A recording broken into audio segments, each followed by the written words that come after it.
Hey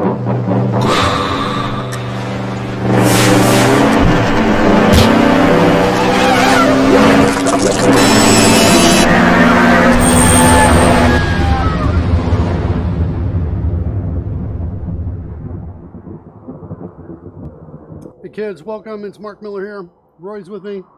Hello. Hey Roy. Fred's with me over there. Yep, Fred's here. Hey Everybody's Fred. here. Let's get some Kodos music going here. Got my key cam right there, pointing right up at it. It's kind of it right there. All right, let's go. Let's kind of pick up where we were yesterday. So when last I saw you, you were pretty much on the cusp of greatness, right? All the code looked like it was going the right way, and you were just about to start applying it to the lights themselves. Yeah, and that's kind of, you left and everything just kind of fell into, we're like that. Yeah, that's kind of where we left off. Okay. We need to see some stuff. We had some problems. We had errors with sending too much data. We had flickering lights. Have you got a new style to your IDE, or is all the augmentation just left? Yeah, I'm looking at this. What is going on? This is what would happen if you take all the symbols out of C# and TypeScript. Yeah. Oh, they're there. They're just black. We've seen this before. That's different. Do you see what's happening here? Yeah. They're all black on black, so you have to highlight them to see anything. I reported this to Dustin a while back, and I forget the solution, but I think it's to go from dark to light and then light to dark. That would make some sense. Bit of a reset. That's like a lot of bright. What do you think, Roy? Do you like that better or do you like dark? What's your favorite? Oh goodness, what do? I work in a light IDE most of the time, but there are some things I have a dark one for. I can't remember what they are, but they all seem fairly normal now, no matter which one I'm in. So I'll try this till somebody complains. Somebody goes nuts. Okay. Like, what the heck? Yeah. All right. So, check if the chat room's awake. Yeah, we'll do that. Okay, so we're over here. We got to get to. Let's close a bunch of stuff down. Actually, close down. Keep you open. There's a Leap device over there. We were over in the Leap device space yesterday. And somewhere in here we created a, there you go, right there. This is our calculation of distance, which gets us to our brightness multiplier. All this seemed like we were on the right path. It did. To here, go to LIFX service called change bulb settings. In here, I think I might have done this as you left, Rory, or right after you left. Basically, I created a dictionary of string indexed settings. The settings have essentially these three properties in them: color, brightness, and duration. I'm just checking, and the string that they're indexed on is the name of the bulb. So if we say left bulb or right bulb, we're going to store those settings. And so the idea is, hey, if the last setting is equal to the LIFX settings, and the last setting's age seconds is less than 12, then we're going to get out. We're not even going to try and set it a second time. So we're trying to cut down the amount of times we're going to try to set it.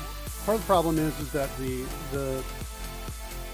service throws an error when there are too many settings in a span of time. I'm not sure what that span is and what the threshold is. I read that it was like 20 times a second, but that does not appear to be true because we've got code to limit that, I think. Yeah, it'd be nice if the error itself told us something along those lines. Yeah, I didn't see that in the error. I don't think it's there, but I didn't either. So what I think I want to do is I want to create like a log right here. Is what I want to do. So I can get some data. So when we get the error, I want to go back in the data. I want to scroll through it and see, what the distance is.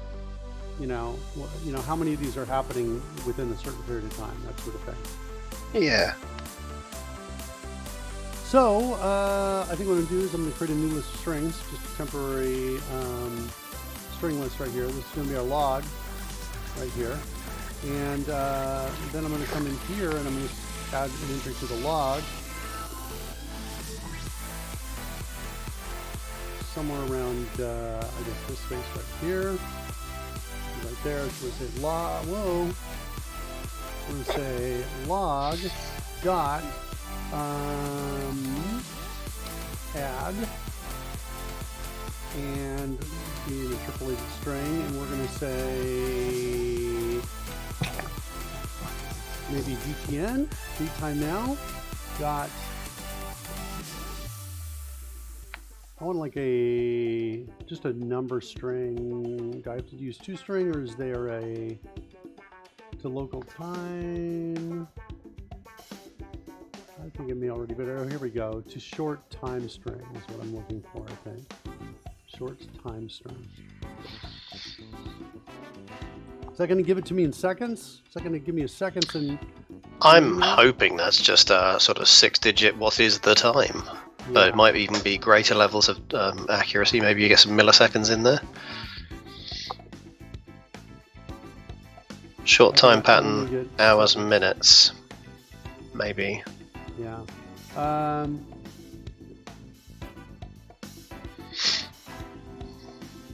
what are my things I can pass in?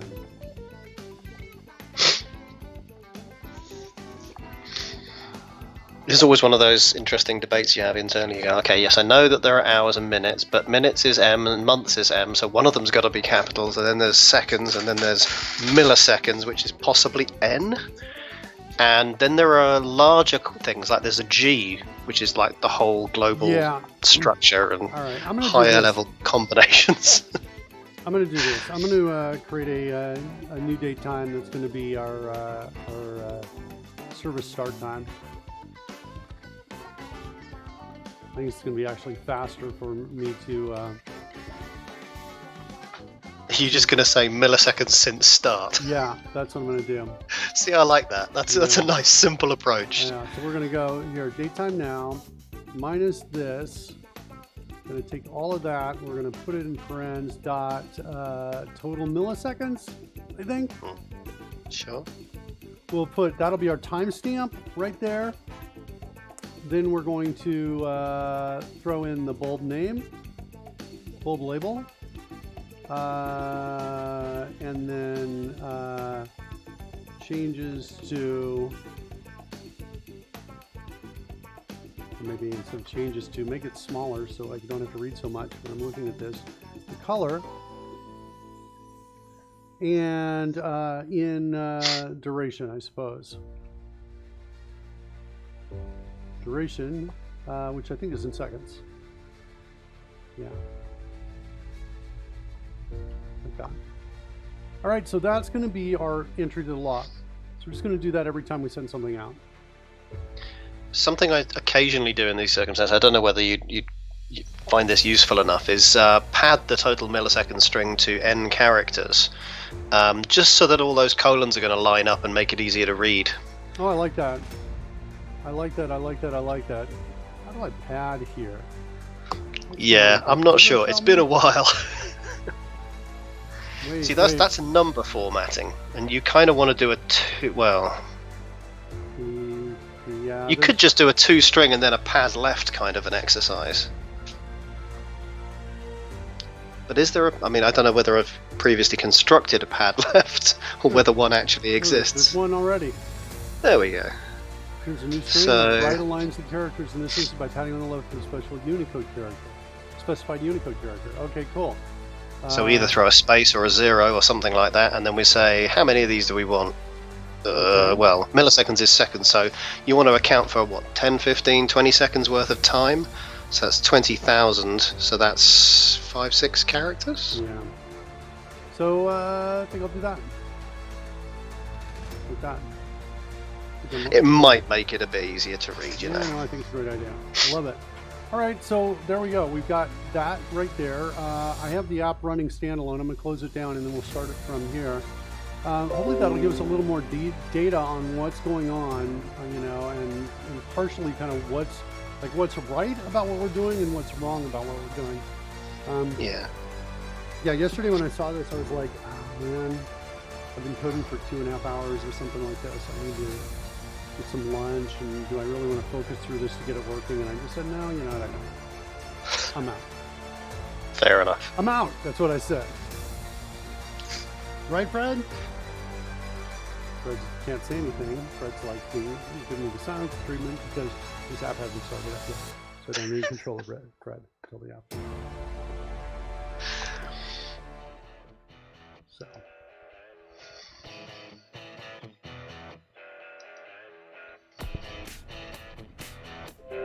Loading symbols, new WebSocket connection, seeing all kinds of evidence of life.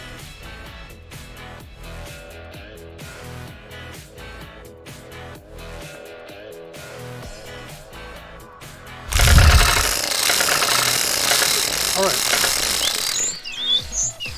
Up. Move this stuff over here.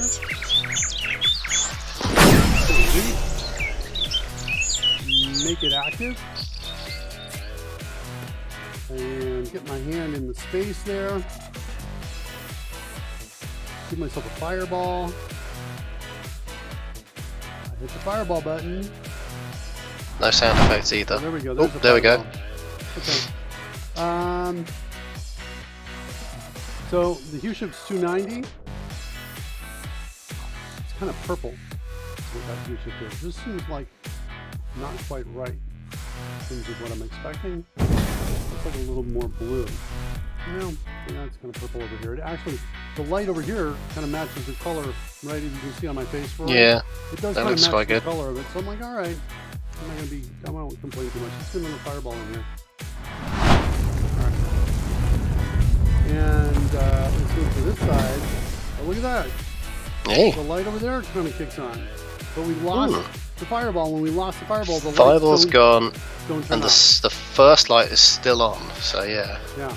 Interesting. So the errors we were getting yesterday, we don't seem to be getting. And like I said, the lights are still on both sides. When we lose that fireball, we want to kind of fix that situation. We want to go back in. Since I'm a lovely, bright, kind of lavender pink color here, I think we go fix the problem when we lose the fireball. That's what I think we want to do. Okay. Now we got to figure out where we lose the fireball. Which again is code we wrote like a long time ago. Launch hand tracking effect. Well, right around here we're going to lose that fireball when we do one of these. All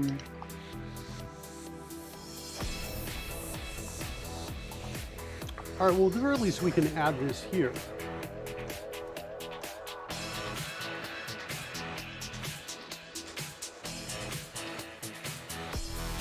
All right, let's do this.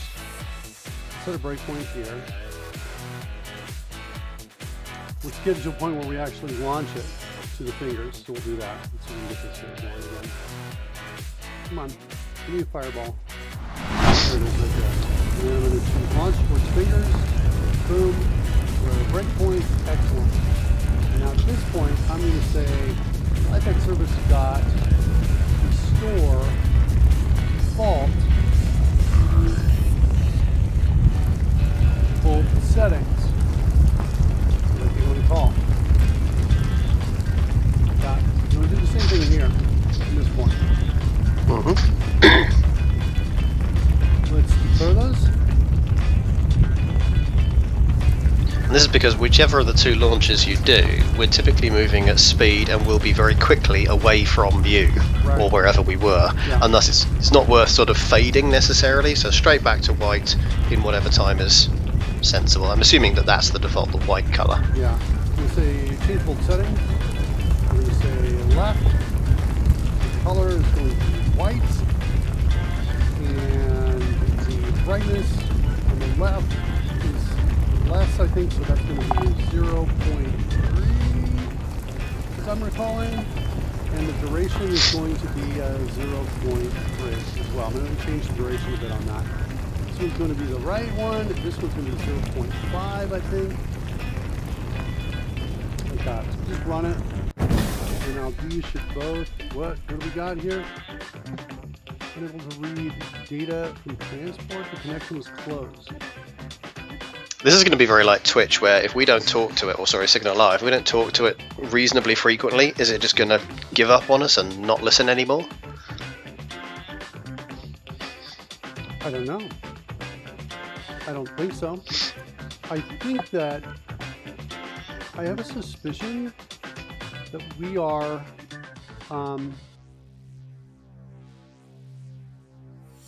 we're not doing anything here. We need a breakpoint there. We needed a breakpoint here. I think we might have had errors that we were updating too quickly. All right, I guess I'm just going to hit continue, applications in break mode, and it just crashed the whole app. Lovely. Restarting.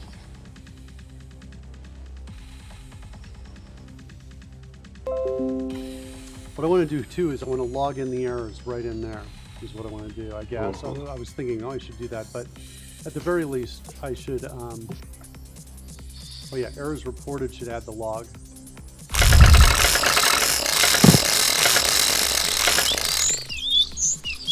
So breakpoint here.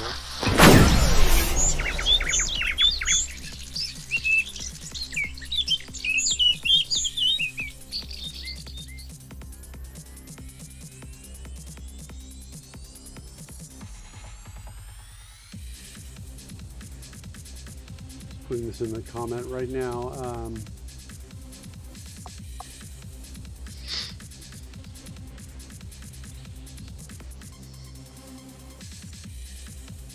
Okay. Back over here. Sleep. Active. Show me a fireball. There's a fireball. Hey, it goes blue off on the right. Nice. That's what I'm looking for. Move it over to the left, and it goes blue on the left. I don't know why it wasn't working yesterday. Yesterday was kind of crazy time, I guess. Let's move it towards the fingers. Boom, watch. Now, are we going to... We got an error. Okay. Okay. And so, what's in our log is, I guess, the question. Processable entity. Now let's do this. Let's at the very least add this entry to the log so we've got it, and then we'll look at the log. Collection was modified. What collection?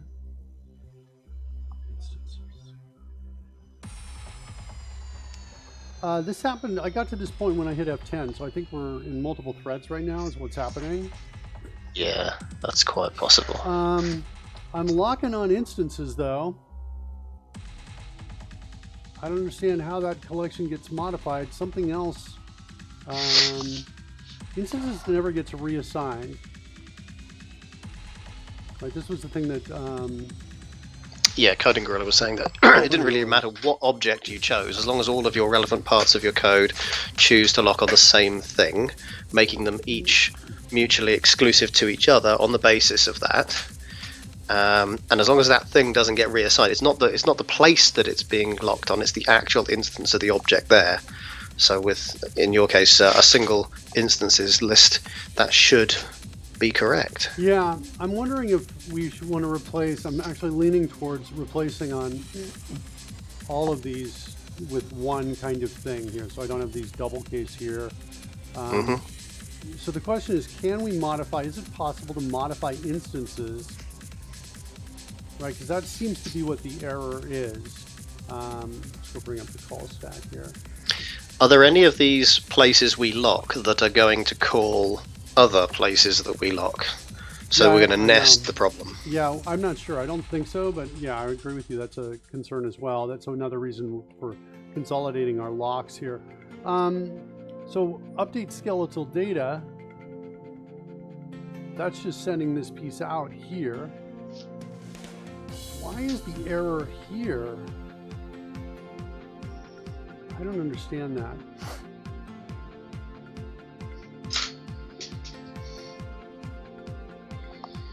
Enumerate.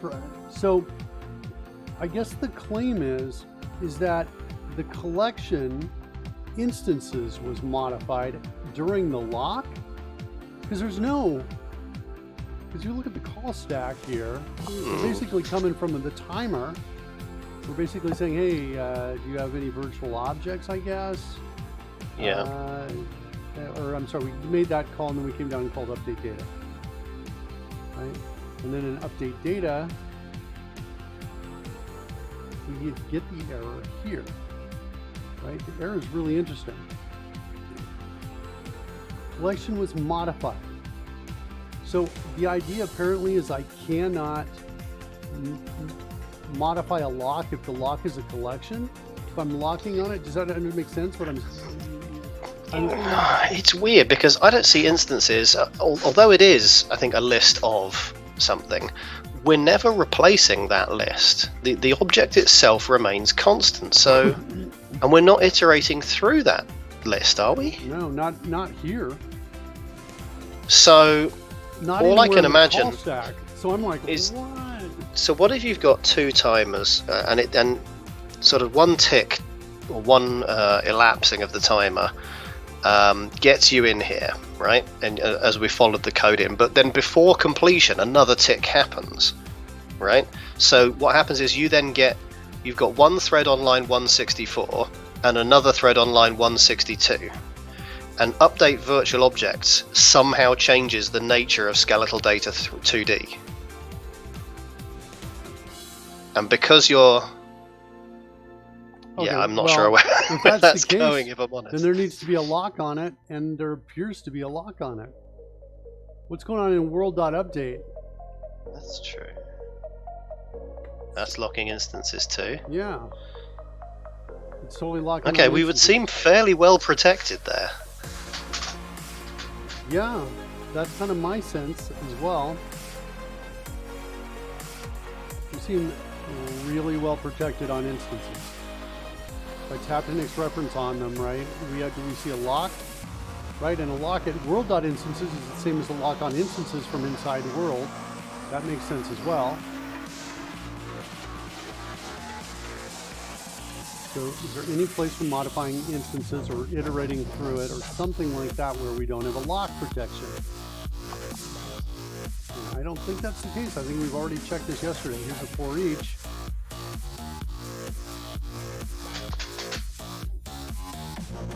And then we're back to the beginning. The answer is no. So the error seems wrong. Right? The error seems really weird. Collection was modified. Enumeration may not execute. Let me try this. I'm going to throw this into a query. We'll throw it out here. C#. Is that enough? Oh, I need the word lock. C# lock.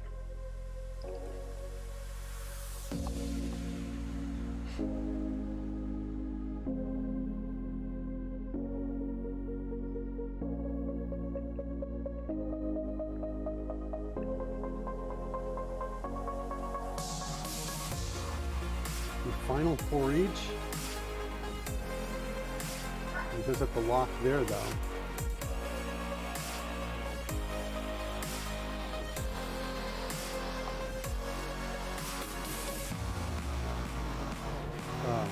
I see, didn't edit because this is not, since it's supposed to be asked many times, I might, okay.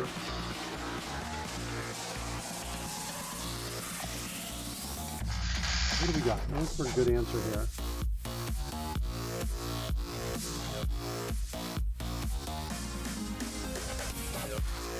Yeah, that's not what's happening here. That seems to be It's pretty not. clear. It's not our problem, is it? Yeah. No.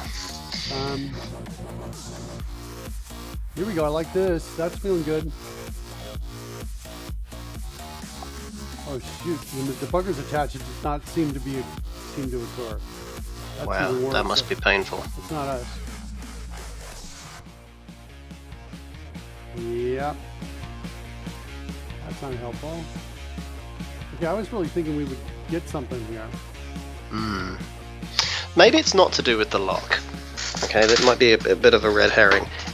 The normal reason you get this is because you're looping through something and then you call, either directly or indirectly, something that literally changes the enumeration, the list that you're going through. That's why people mark things as I want to deal with this later, and then after the fact kind of go through in reverse order and what have you. So what if we are maintaining our list and something is modifying it, but it's not something that we would normally expect? So for example, we get more data from the Leap Motion, and it can take away things that are in a list. Is there any chance we're crossing paths with the Leap Motion's removal of things? The Leap Motion, I think it's unlikely to. No, I think we already encountered that, and that's why we've got the locks all over. I tell you, there's. I feel like this is an interesting clue. Enumeration operation may not execute. What enumeration operation, right? And my thought is that the reference essentially invokes an enumeration operation. That's what I think is happening. I feel like we changed this to a new variable called instance lock. Yeah. World lock or something like that. Something more simplistic in nature. Yes, that this error will be impossible to get anymore, and it may just solve the whole problem. So I think I want to. That's worth a try. Yeah. So I want to create a I want to create another variable here. We'll call it world lock. World lock. Like that. It doesn't like this at this point. I'm just going to kill the whole thing because I'm going to.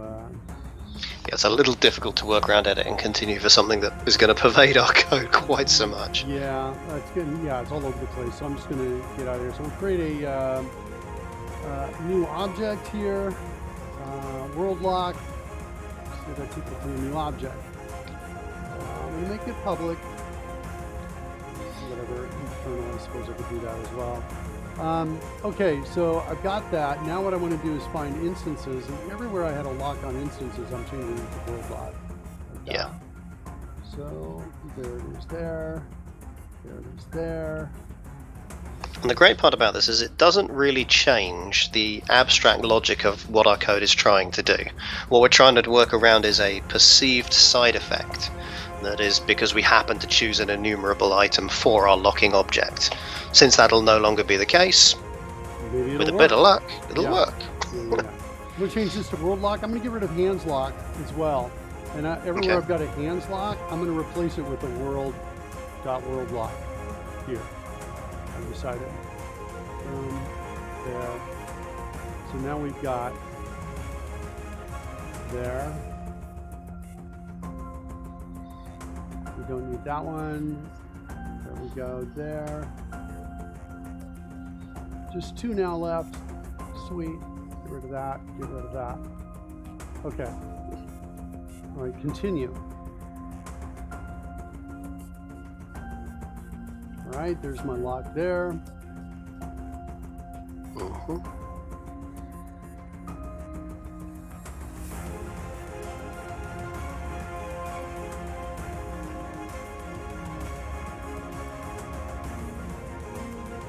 Okay, I think we got it. Maybe, yeah. All right, let's try that.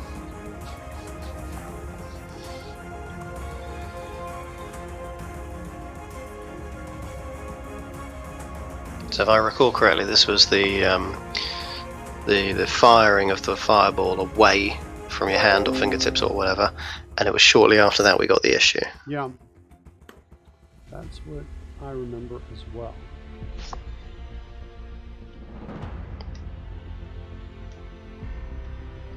Yeah, interesting error. Doesn't feel entirely true. Okay. Good. Well, thanks for hiding that. Let's show the live hand position. Yep, we're good. Fireball. That's my fireball. Launch towards camera. Boom. What do I got? Errors reported. Okay. Let's see what we got. Yeah, we were here. I hit F10, and then we got the other problem. That's where we were. Here we go. Errors reported. So we got 41 entries in the log. Total milliseconds is not rounded. Wow. Okay. We want to totally round off our total milliseconds right there. I'm gonna turn that into a function. Let's do this right now.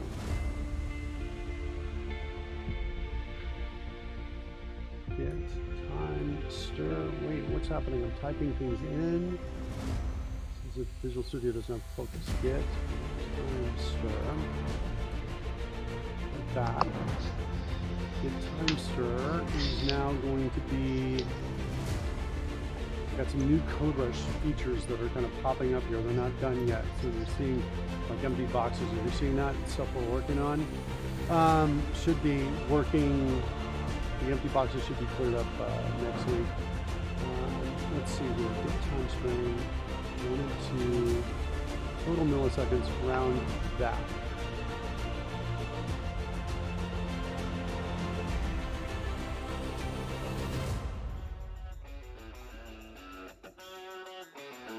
Okay, that should solve it. Then we need our get time string here. We need to put it up here as well when we log. Although I have a feeling we're getting not too far away from figuring this out. Figuring out the problem. All right, so let's. That'd be good. So what do we have? We have white. Oh, we got a different error. This may be a different problem. Where does it say? Result color? Color does not have a valid value. Really? White is not a valid value? I feel like I've sent it out before. Okay. Well, I can work around that. There we go. Now let's run it. Here's my return true. Return, but we still don't have an exception, so I think we fixed the exception. That'd be good. Let's see if we still have tracking. We do. Fireball. Blue. Right launch. Camera. Bar and strokes camera needs some work. This one went white. That went white on the left. That one popped and took a while. And it's gone there too. Okay. It seems pretty bright on the right side here. Why is that so bright? What did I say it was going to be? So they don't match the starting conditions, perhaps. Let me change that to 0.4. Is what I'll do here. Set a breakpoint here. And let's get it again here. Let's get the fireball. Blue. I like that. That was quite nice. Launch for fingers. Launch for... Oh, we're at the breakpoint. Okay. Let's run. All right. So we're clearing up a little bit. Go ahead. It went away. It came back briefly, then went away again. Yeah, that's something else. I think I'm not sure what that is. That's not any code related to any code we've written recently. Okay. Oh, I need to. So it's good that the speed of reaction is not bad. It's fairly immediate. Yeah, I gotta take out my wrist straps so we can get a fireball up here. Fireball. There we go. Launch towards fingers. Go. We're at here. Limit us to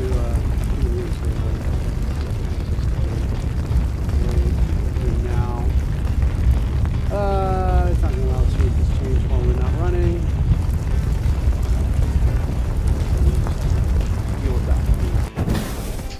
We'll come back and fix that. All right, at least this is now recovering. Let's create a fireball on the left side. Let's make it red here. And I got red light off to the left of it. That's not bad. Let's move here and here. Move far away. See, you've now lost the fireball. It's gone behind you. Yeah. It's attached to your shoulder. Yeah, it's like it's not seeing me at all. Also, the update. Are we at a breakpoint? We're at a breakpoint. Oh, okay. That'll do it. Right there, we got an error. What's our error? Too many requests. Try again later. All right. Let's go into our log.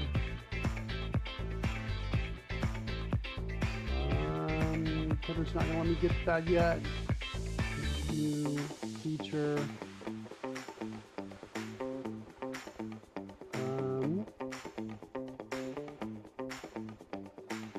What's this gonna do for me here? Like it's them all. doesn't get them all. Just loads a bunch more. All right, let's do this. Let's do a quick watch on it instead. Okay. We're sending the same data out.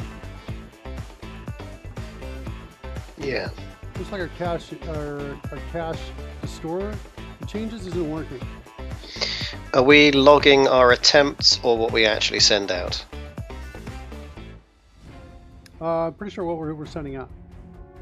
Okay. Yeah, there's the log there. So we should get here.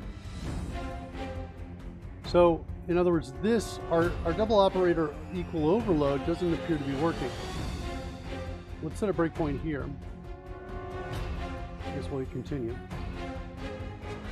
And just continue kill us. Good line. No, we've got the errors reported here. I'm think we're okay. Oops, the properties will get run. Alright. There we go. Alright, so what do we got? We've got last settings. Got 2 of them in here. What's my bulb label? It's right. Okay. So let's look at this one. The right, the settings are... This one's interesting. First, let me do this. Oh, it doesn't do this. This is stuff they're working on, so you can see like black on dark blue. Needs some fixing there, that sort of thing. All right, so anyway, we're going white, right, 0.4 is the last setting. The new one is 0.6, so it is a different setting. So I'm going to run. I'm looking for 2 that are equal so I can verify my op equals is working. What do we got now? Maybe I should just do this. See if we ever hit here. And I guess we gotta get a fireball up.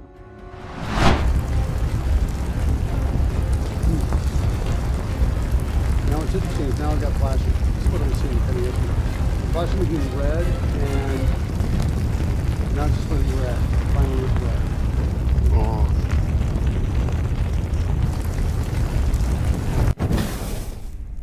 You're gonna recover.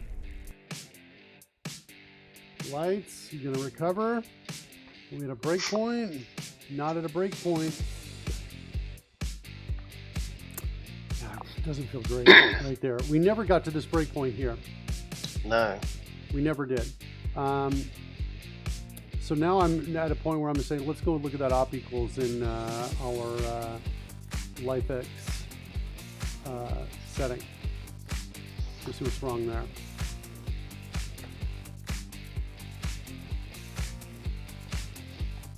We ultimately should get out to here. Is what we should get to. Let's see if we can create another fireball. Fireball. Fireball.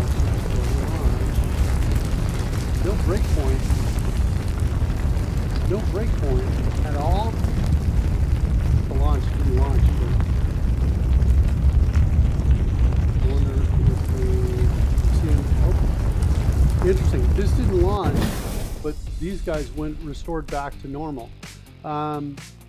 Shouldn't it be the clause above where you have the breakpoint? So you're looking for equals on 31, but shouldn't it be 29 because the object you're comparing the LIFX settings will be still a LIFX setting? Well, I got my breakpoint here on 27. Oh, sorry. Yeah, so I'm not even getting here. You're right. We're not even doing the equality. Yeah, and I'm like, what? The only thing I haven't done here is I took out get hash code, but I don't think that's going to stop the double operator equals from working, is it? Now I'm if either side is null for some reason, it would bomb out without doing that, but that can't be consistently the case.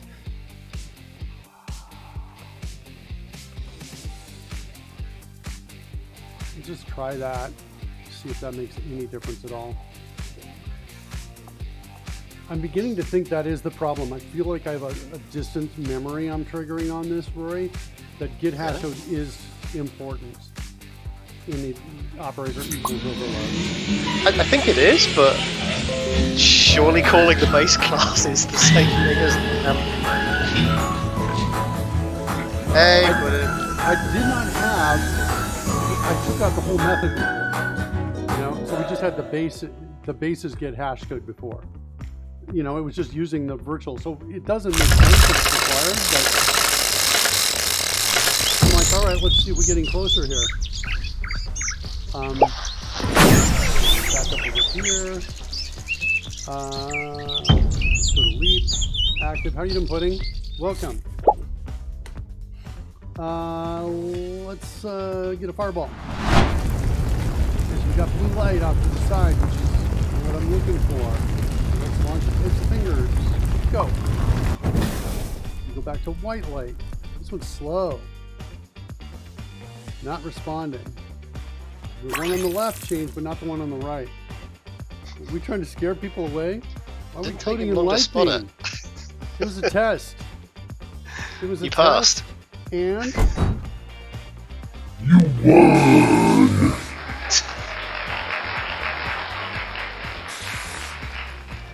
Well done. Yes, you It's won. a brand new car. I won. It's a brand new car. There we go. Back over to dark theme. Everything's right with the world again. Okay, I'm looking for. So I didn't get here either. Our operator overload. Is it because, let's see, I've got endpoint here on the right. I think what I want to do is change this, is what I think I want to do. I want to change this one to, do I want to change it to a LIFX setting? Maybe. Mark, I just want to mention, Hellgreen is in the chat room there. He's suggesting that the sound, your levels, the sound effects are 300% louder than your mic. However, my mic is good in the level, so it's actually your mic that needs adjusting. Thank you so much for that. Hold on a second. Check. That's probably better right there. Thanks so much for that, Hellgreen. That color you've selected for your avatar looks like Hellgreen to me as well, by the way. Thank you so much. I really appreciate it. Good. Roy's out there. Roy's our co-host. I don't know if you know Hello. Roy or not, but He's awesome. he's awesome. All right. Yeah, he's also here. I think it's probably better. Yeah, he's also here. Also around. You fixed it. Thanks, Hellgreen. Appreciate it. Excellent. Good stuff. Yeah, I'm worried about this right here.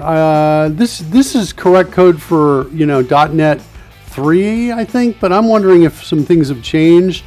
Although that wouldn't make sense to break this.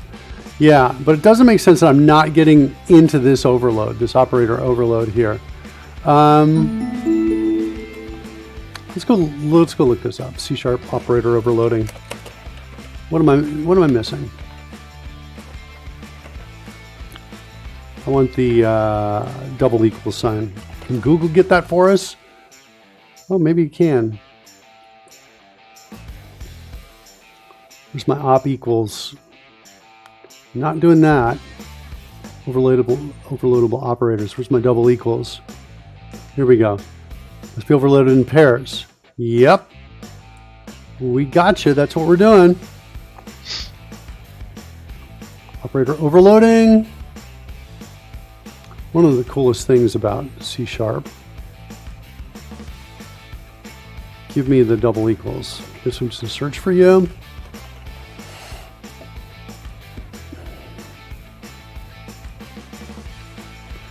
We're all over the place.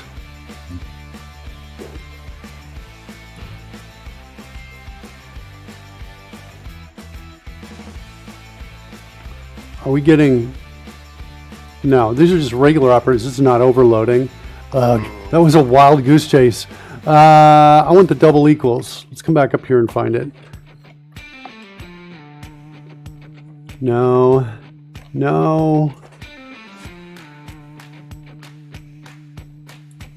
What can you get me here? No. It's not the overload. Oh, you...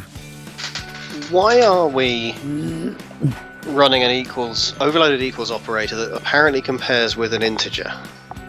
An int pointer. Pointer. Int pointer. Yeah, So this is what's the basically... logic behind that? This is the way the original... Here, let's do this. Hold on. Let's get an example of this. This is the way the original code was presented to me when I created this template a long time ago.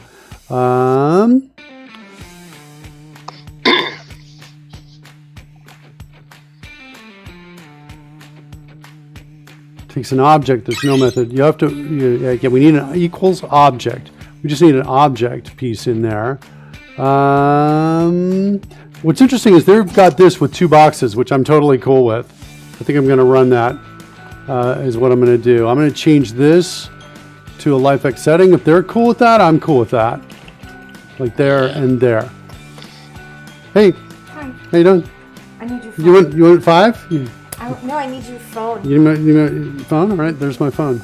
So not a wallet? Not a wallet take. It's not a wallet check. She's taken. Okay. So we're going to take those two, change them to LIFX settings. Equals object is good. Equals LIFX settings is good. Yeah, interesting. The end pointers there. That was from before the original stuff. But all the examples I'm seeing here have got 2 boxes, which makes me a little happier. So I think that maybe there's a problem. I mean, I'm not saying there isn't a use case for it, but I've never seen an equals with 2 different types.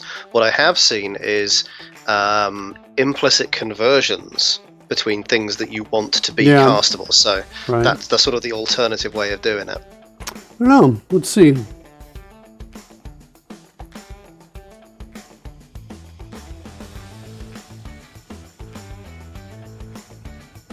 Two end pointers there. Yeah, maybe we had a bad example. 2 end pointers.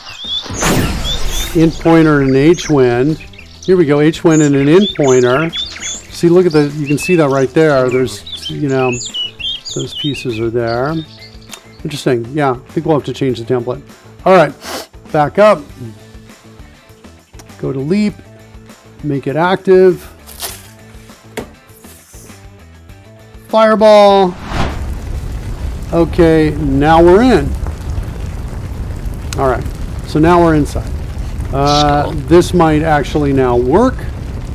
Let's see, equals. We're doing here comparing brightness against brightness, color against color. They're both the same. Duration against duration. All right, we're just going to run that. And just clear that breakpoint there. So now we have a chance that we're not going to get that other error, I think. There we go. We got verification that now we're caching and it's working. Things are now capable of being equal. Okay, so now I'm going to run it again. And let's see what we got here. Fireball, blue. The light goes blue on me. Yep. Launch towards fingers, and the light kind of clears up. Wow. It's faster.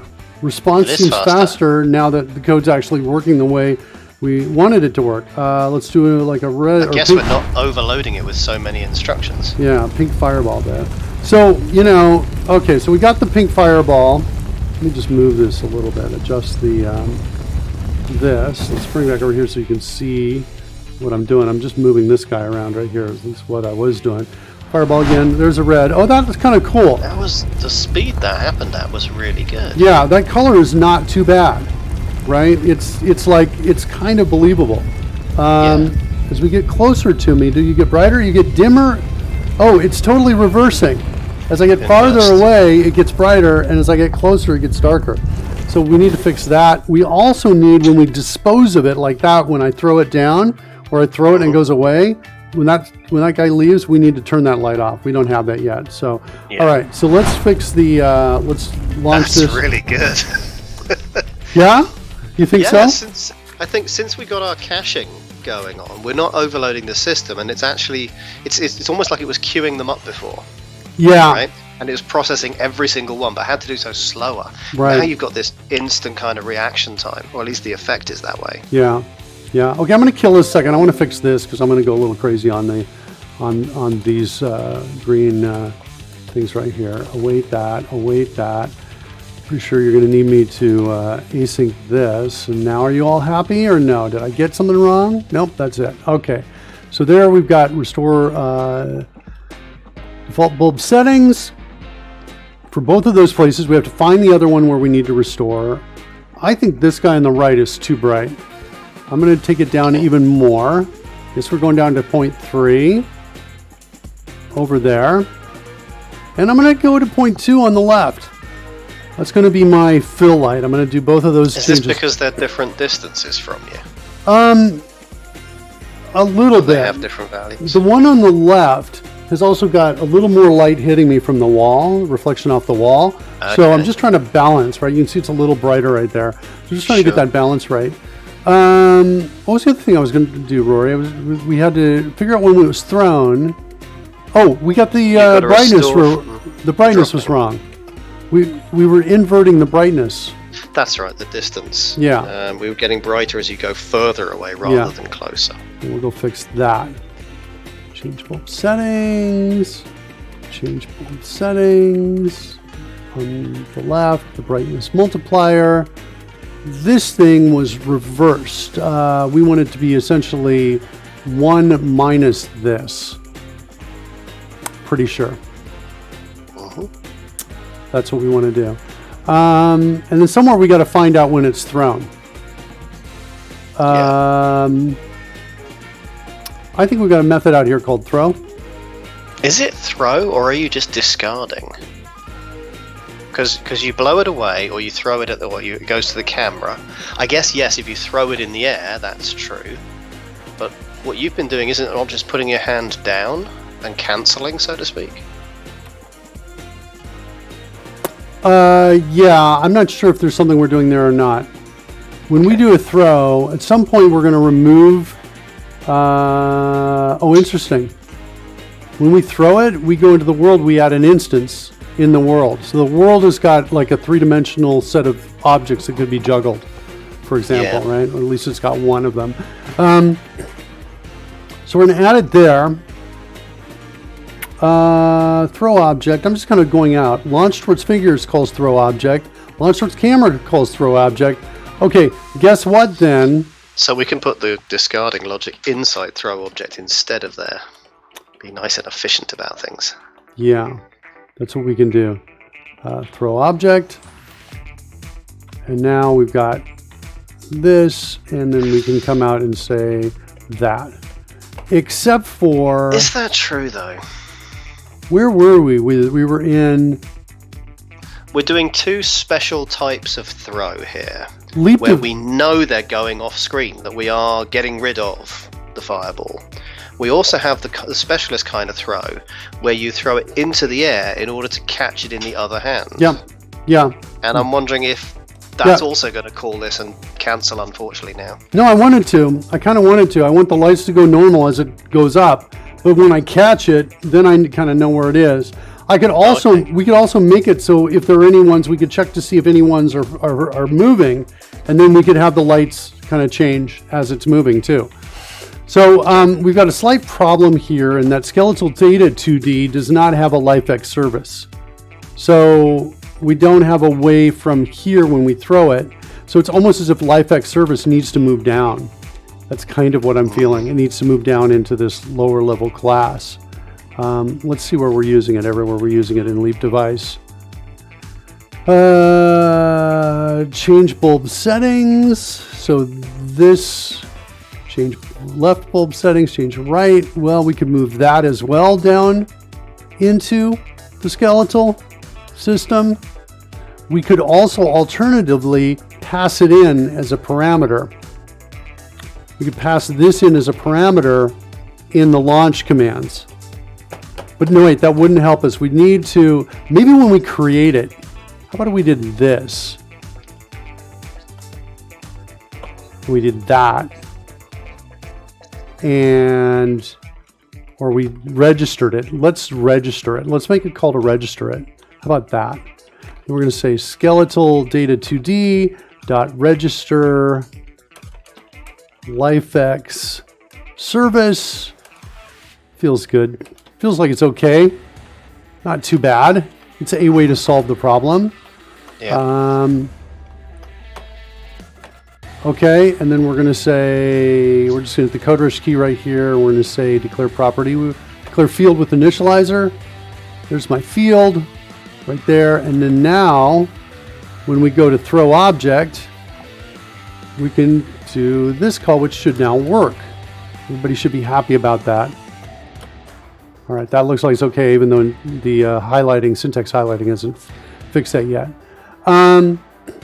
That means also then over here in Leap Device, yeah, we don't need those 2 lines of code there and there, so we've gotten rid of those too. All right, let's see if that helps. Helps with our throws, helps with the drops of the fireballs.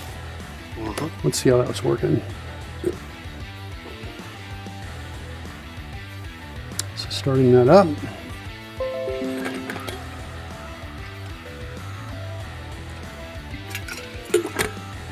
By the way, I've got another cool idea for a hand-based effect. Why am I not surprised? Yeah, it's a little cool and a little crazy, but you know, it's what we do. That's it, in keeping with the show. Right. Let's see. Here, let me show you the effect first. My character has a spell called Mage Hand. And when I cast Mage Hand, it looks like this. Okay. Well, there's a video that should be playing, but it's not. I think we have video switching problem on here. Let me see if I can find the Mage Hand video. There it is, right there. That's the video that plays. Ooh, yeah. And I was like, oh, we could maybe get really close to this. Have something that follows my hand, right? By transmitting all the points and putting fireballs at all of those points. Oh, yeah. We could create a hand made out of fireballs, made out of fire, for example, Yeah. right? That I think would look pretty cool with a little bit of work. And it would be like, now we could do all kinds of like fun kinds of things, you know, like this with Mage Hand, right? So it's kind of what I want to do. I'm kind of playing with it a little bit. Like when we do show live hand position, it's kind of a little bit what we're talking Similar about. kind of thing, yeah. Right? Here we're only showing the fingertips, right? But if we sent more data over, right, then we could, you know, then I think it would be pretty cool. Hellgreen says, wow, that is cool. Yeah, so that's kind of what I'm thinking about doing. Here, let's hide the scroll again. All right, let's get a fireball. Where are you, Mr. Fireball? There's the fireball right there. Let's first throw it. There, I've thrown it. Wow, it's totally off on the right. Yeah. The bulb just went out. Give me another fireball. The bulb's on. What you doing, bulb? Now it's flickering and it's out. So there's What? some slight confusion on the part of the bulb, and then it's out after all. Oh, wait, you know what it is? It's the distance multiplier. It's the distance multiplier. It still thinks I've got the bulb in. I've got it. When I get really close, Yeah. oh, it's all over the place. There we go. If I'm here, it's got me. And there, far away. Yeah, I see what's happening. All right, well, let's get a real fireball up here. All right, so let's look at it as we get in close here. Go over here.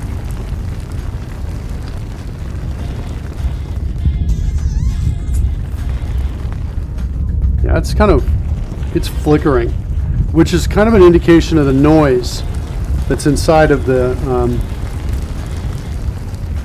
noise. Now I could also clamp this in. I could say, yeah, the 1- line problem needs a second set of parens. Oh, really? Did we miss that? Good call. Let's have a look at that. Where were we when we wrote that? That was, I think in the Leap Device. It was here. This light just went really bright. Should be nothing, guys. We threw all the fireballs. Hold on. Very Let's get a fireball. enthusiastic lights. Launch towards whatever. It's gone. Something is still happening when I think we're calling that a lot of times when we don't need to be calling that. I totally have, here it is right here. That looks like it's going to work to me. That looks like Theoretically, the division takes place first, yeah. and then the subtraction. That'll all take place first before the subtraction. So that should be good.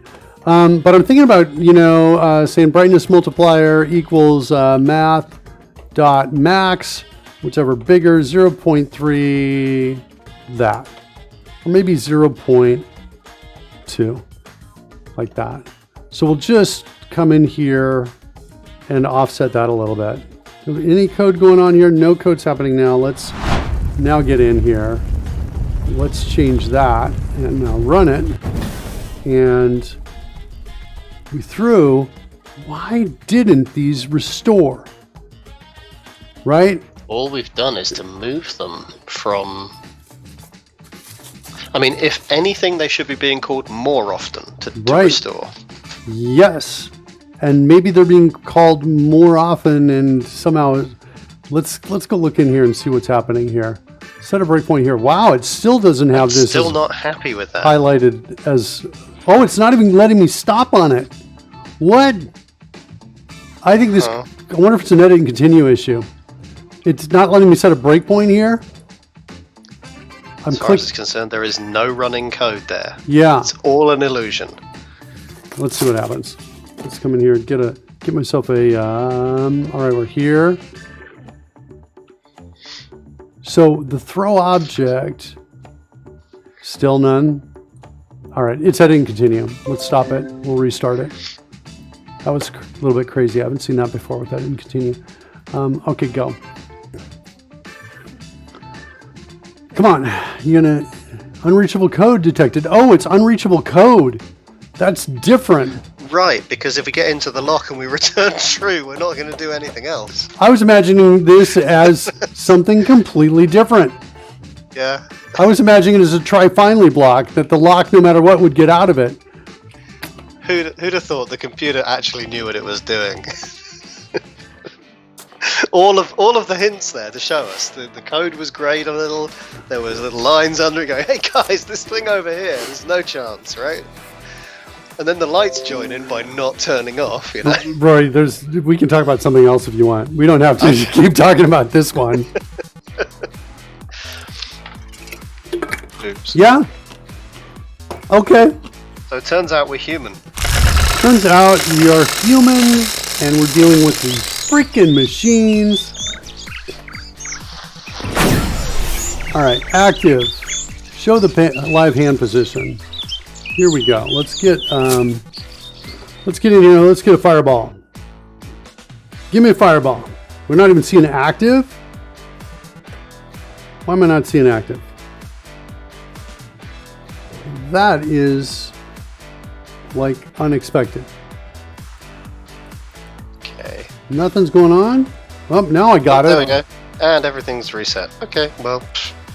All right, that's a weird. little bit of an initialization time, maybe. Yeah. Okay, so fireball. All right, getting close. Get far away. Yeah. It's not bad. Yeah. And then now once I get here, so I don't have anything going on here. This is kind of weird too. We got some hard problems here to solve. Right, it does kind of figure out the hand position, so it puts it behind the hand or in front of the hand, right, a little bit, so it's not bad. Yeah. But let's see, getting in close should be brighter on my face. Yeah, there's a little bit you can see the light on my shirt too, which is kind of not bad, right? It's almost like also indicates that we want to, so here we go, in close. It's not very bright. That's not as bright as it should be there. I think we're clamping it at too lower of a value, perhaps. There we go. There it's bright now. I think it's something else. Well, I don't think it's the clamping. I think it's the line of code before. So it's not bad. And then, is that going to get away? This, yeah, I'm looking at it's flickering up and down. And now it just stopped. I think it was catching up on a lot of signals, is what I think. What's interesting though is that now it's all over the place. So we're getting a throw call. I think part of the thing is we must be getting more throw calls than we were expecting. Yeah, I think throw object is being called a lot. I think here's where we need this line of code. right? See what's happening here? We're calling throw to see if we're throwing, and then we're returning false there. So I think we need to do that. Let's kind of get in. Do we need to actually get an object to get the breakpoint? Looks like I might. How about there? No breakpoint? All right, let's try again. Launch. There we go. Now we got the breakpoint. So there. So we'll try that. But it's interesting, the close of the hand is not something that resulted in a throw call. Should it be? Well, no, you're right. It shouldn't, I guess. I thought it was. So I finally got the white lights restored, but it was when I brought my hand down, which I think maybe triggered a throw. I don't know. That's fair, yeah. What I need is, I need this when we close the hand. And I think somewhere in here, somewhere I've got a close hand. Close gracefully. Nothing, nothing, nothing. Is it a fist? Or Yeah, some maybe other fist. way of- That's a good idea. Get is fist.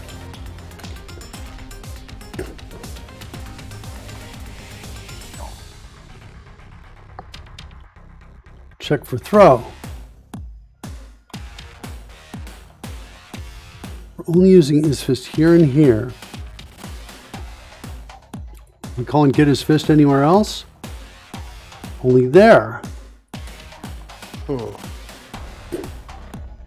We're doing something to extinguish the flame. Yeah, I think it might be down in TypeScript is where I think it might be. I've switched to TypeScript now. Yeah, destroy all tracking effects. Okay.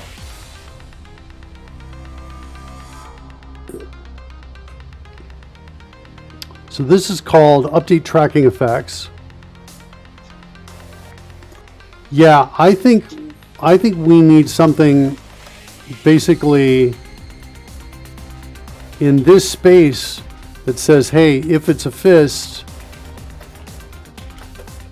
like this, then we're going to say LIFX service. Do I have a lowercase version of this? I don't. Where am I? I'm at hand 2D. Okay. Let's go to where we create it then. New hand. Do I have a iterator? Do I iterate through all the hands? Well,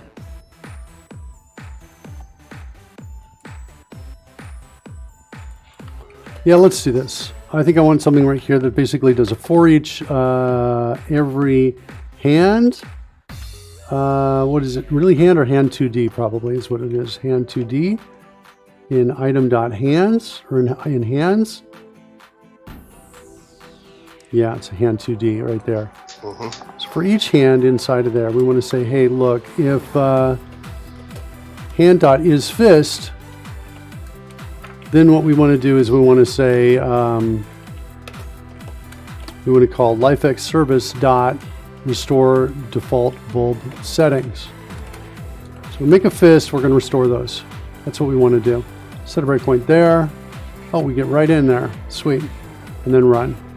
Okay, so now with that running, let's get a fireball up, make a fist. It's flickering. That's not quite what we want. Yeah, it's flickering. Why is it flickering? We must be sending out multiples. I love that it's still flickering now. That implies that I should be able to get over here, set a breakpoint inside. Oh shoot, it just stopped. But I was hoping I could get in here, set a breakpoint, somehow there we go, and go look at the log.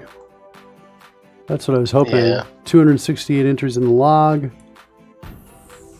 So I'm going to have to right click that and choose quick watch. And so yeah, you can see them going back and forth. Yeah. Do I want to put the call stack in the log?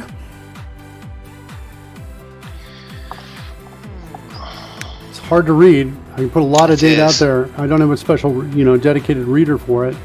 but definitely you can see that I'm sending things back and forth. Yeah, there's a deliberate attempt to go from white to, like, what was it, purple, something like that, and then back again and back again and back again.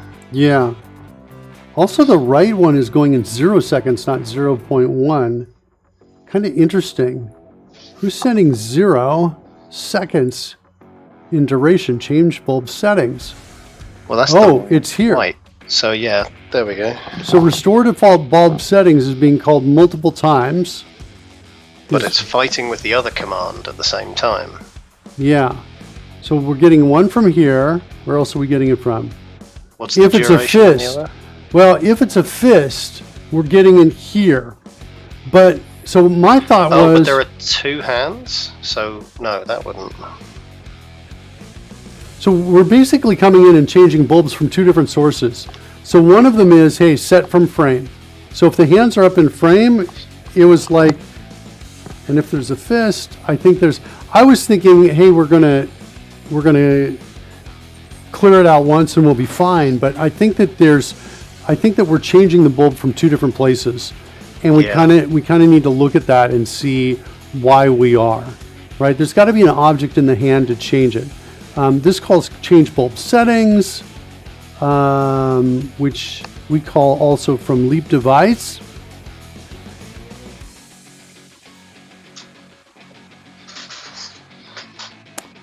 And yeah, I think there's a way to do this. To verify this, but I think it's, if we look at this, I was just going to think, well, we could put the method name of what's calling it, and there's a using directive to do that. The caller name, I think is what it's called. I said attribute. I think I misspoke. I meant attribute. There's an attribute that we can add to a parameter to get the method, the caller member name, to see who's calling this. But it seems to me that we're getting change bulb settings. We're in here in update lights. Update lights is So that's called the thing. update Update lights is data. called regardless. It's on a per frame basis, and it's going to iterate the hands, and it's going to just set the brightness. So it has no idea that there's an exclusionary factor here, where if it's fist, then don't do this. Yeah, get light position. If hand dot throwing,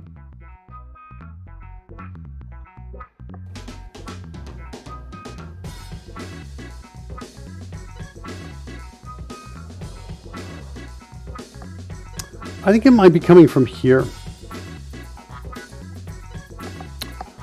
So imagine I close my fist and it says, well, I think you're throwing it, and maybe it's off screen. So that would kind of, create that kind of situation. The other way we could do this is we could say, hey, look, if hand.fist is fist, then return. No. We could do that. And I think we could also take out this from here to here. That's kind of what I'm feeling. From here to here, we throw that out. So kind of that 2 little defensive pieces right there. Okay. That's kind of what I think is happening. Give it a go. Let's run it. See if we're any better. Okay, we're back to normal. What do I got? I got this. Let's give me a fireball. Red on the right, white on the left, just where I want it to be. Get it close to my face. Nice. And but now it's gone. It went out. It went away, and that's not.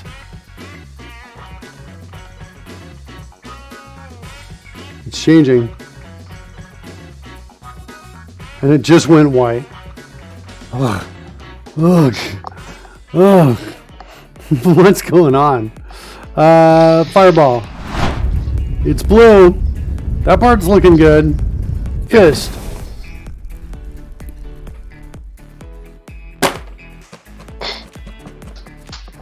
Give me fireball. Oh, fireball. Yeah, that's cool.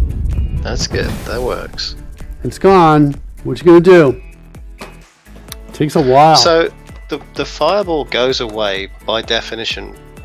Well, in the first case we thought it was because this fist was detected. What's it doing? What's it going away for this time? Because you didn't make a fist, or is it just misdetecting?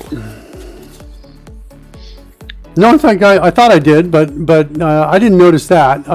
Let's hold on a second. There's something I wanted to do. I wanted to make sure I don't lose it. Oh, I know what I want to do.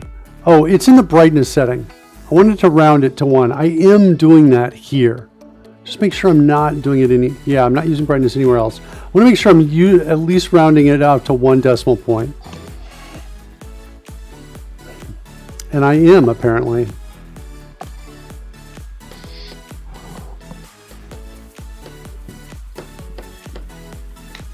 Do I want to round it even more? Like, do I want it, right now I have 10 steps, right? Do I want to make 2 steps, or, you know, I'm sorry, not 2 steps, but 5 steps instead of 10. So it's got a brightness level here, here, here, and here. I'm kind of feeling like I do. These I don't need to worry about. Those I'll keep as they are. Brightness is here, change bulb settings. Brightness multiplier here. Brightness multiplier times left bulb max brightness and right bulb max brightness. So there's my brightness multiplier right here. I'm making sure it's at least at 0.2, so it doesn't go less than that.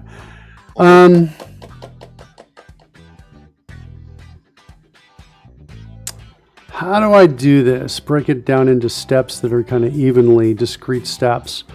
It's, I almost feel like I got to do it here on this line of code, right after this line of code. I think I want to do, I think I say brightness multiplier divide equals 5. I divide it by 5. I then round it. Maybe we'll just say it's equal to this. Interesting, the lights just changed. I was wondering what spontaneous thing had just caused the lights to do that again. So I'm going to say it's 10 times the brightness multiplier divided by the number of discrete steps that I want to do. So it's essentially saying times 2 is what I'm doing here. Then I want to, I think I want to make it so it's even. An even number.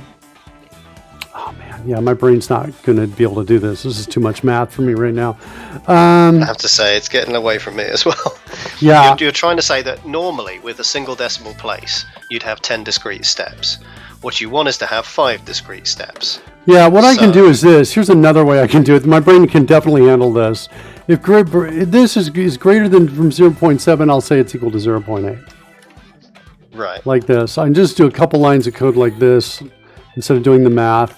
And then we're going to do, if it's greater than 0.5, we'll say it's 0.6. And now we've got some, more discrete kinds of pieces in here.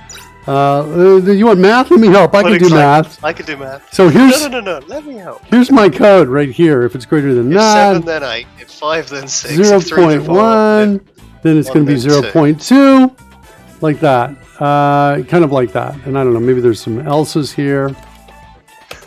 Like that. Like that. Like that. And maybe one more 0.9. And we're going to say it's 1. So I basically want to just take that.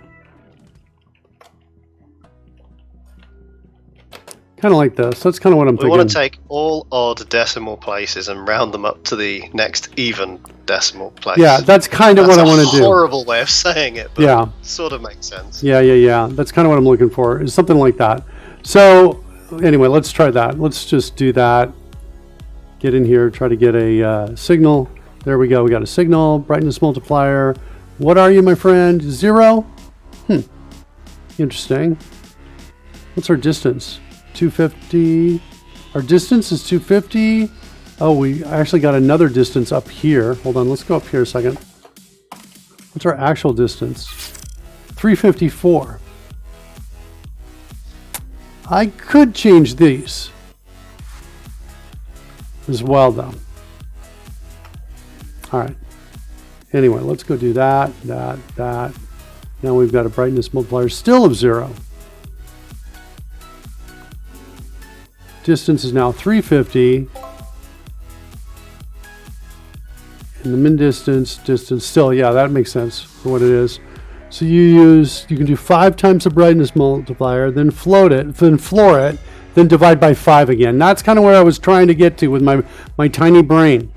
So we're going to say brightness multiplier is equal to 5 times brightness multiplier. He means ceiling, not floor, apparently. Fine. I think he's right.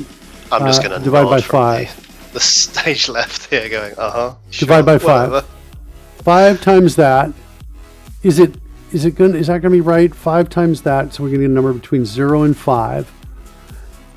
We got to divide. Don't we want to divide by 2? Is it? It's like I feel like I want to say math dot even or math dot odd or something.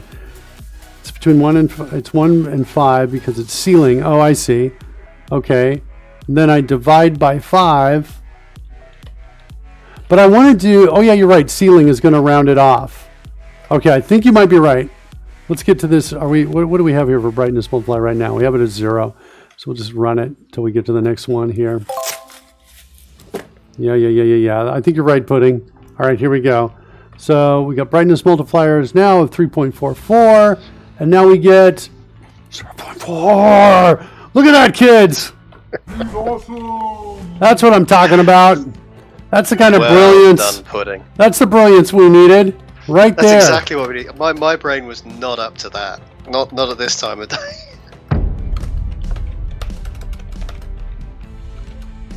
Pudding saves the day. He's awesome. You know what we need when Pudding saves the day, Rory? Mhm. You do know? Oh, I do. It's called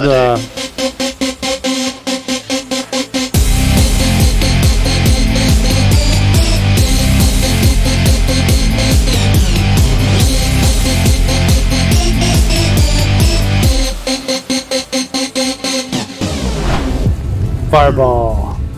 We need a fireball. All right. Grab it. Grab it. There it is. Gone. Okay. You son of a... What's happening? That's a We took light out the match. throw. What'd you say? It's a light with attitude. Yeah. It was waiting for you to suspect everything was working, and then it just jumped on again.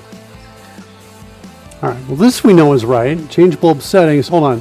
So we're coming here to get light position. This is coming in as true, I think. Is that right? If I move my hand and there's nothing in my hand. So get light position, there's a problem here in get light position. Let's go up here. Let's go inside this. That's where we commented a whole bunch of stuff out and said it's null if it's a fist. Yeah, if it's a fist. So tracking object in right hand or tracking object in left hand are both still true is the problem. One of those two is still true. That's the problem. We're not actually tracking it anymore. We need to clear that at the right spot. I suspect that the code that sets that sets one and if not the other. Didn't we discuss this yesterday? There's a defaulting to one of them. They can't both be false. There's a presumption that you're going to track is thrown first, and only after that evaluate them. Yeah, you're talking about this code right here. That's it, I think. Yes. Yeah, that's where we set it to true. What we need to do though is we need to set it to false. The problem isn't that we're setting it to true. The problem is that we're not setting it to false at the right time when we discard of the object here. So I think we're looking for throwing here. Throwing is true. I feel like this is where we do it. Right there. Okay. Let's try that. Let's see if we can get a fireball again. Am I at a breakpoint? Let's run it. Yeah. Run it. Okay, this is kind of where I wanted to do it, I think. We're going to say if hand dot side equals hand side dot left, then we're going to say tracking object in left hand is equal to false. All right, cool. Otherwise, we're going to say tracking object in right hand is equal to false. That makes me feel happier. So let's go down there, and now we have, well, that's already false now, but let's run it and see if we get any better luck. All right. Fireball. Closed fist. Is that better luck? It's not flickering. Good. It's not come back up. Oh, no. It came as soon as I opened my hand. Open my hand. It's not a fist. That's at least consistent then. Yeah. Open my hand. Okay, that's really cool. That tells us we know kind of where the problem is. It is... Can I tap the next reference here to get through it? Is this literally back where we comment? Here we go. We commented out just a bunch of code there, and we put the fist in as our complete replacement for it. Yeah. What's interesting is that we seem to be... But now we've stopped paying attention to whether it's throwing. We seem to be, one of these two seem to be coming back. It's true. Not anymore, but let's create a new object. Hold on. Let's create a new object. Boom.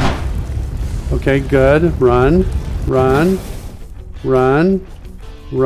Now what's interesting is it died, right? Yeah. Tracking object in right hand, return palm. This is still true. This one we need to kill whenever that thing dies. We need to find out how it's dying, is I think what we need to do. It wasn't because I made a fist though. No. It could have been because of a throw. Let's go look at the throw. No wait, we just set it to false in the throw. We just added code here in the throw object to set it to false. Should I just set them both to false? I was preventing wondering only if there one? should be any kind of condition at all. So yeah, just set them both. All right, let's try it. Let's see what we can do here. Experimentally, at least. So we got throw object. What's going on here? False. These are both already false at this point. If we're not tracking, how the heck are we even getting in here? I feel like that's a mistake. So I'm going to do this for now. So we're only supporting one object, tracked and thrown. Yeah. But I want to find out how we got in here without checking to see if we're tracking anything. Check for throw.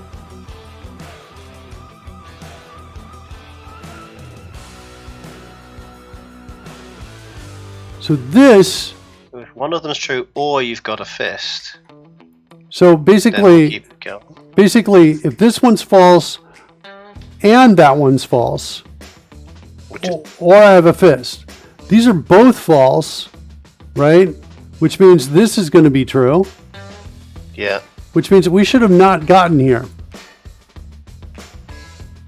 Well, you're in edit and continue, and have you been through the previous code that would have set one of those to false?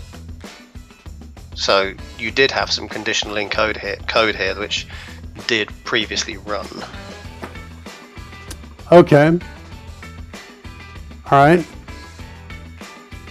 Let's just run it then. Let's go back to running it. Fireball. Moving around, making a fist. Open my hand. When we make a fist, we're not setting these two to false. We need to go do that. Yeah.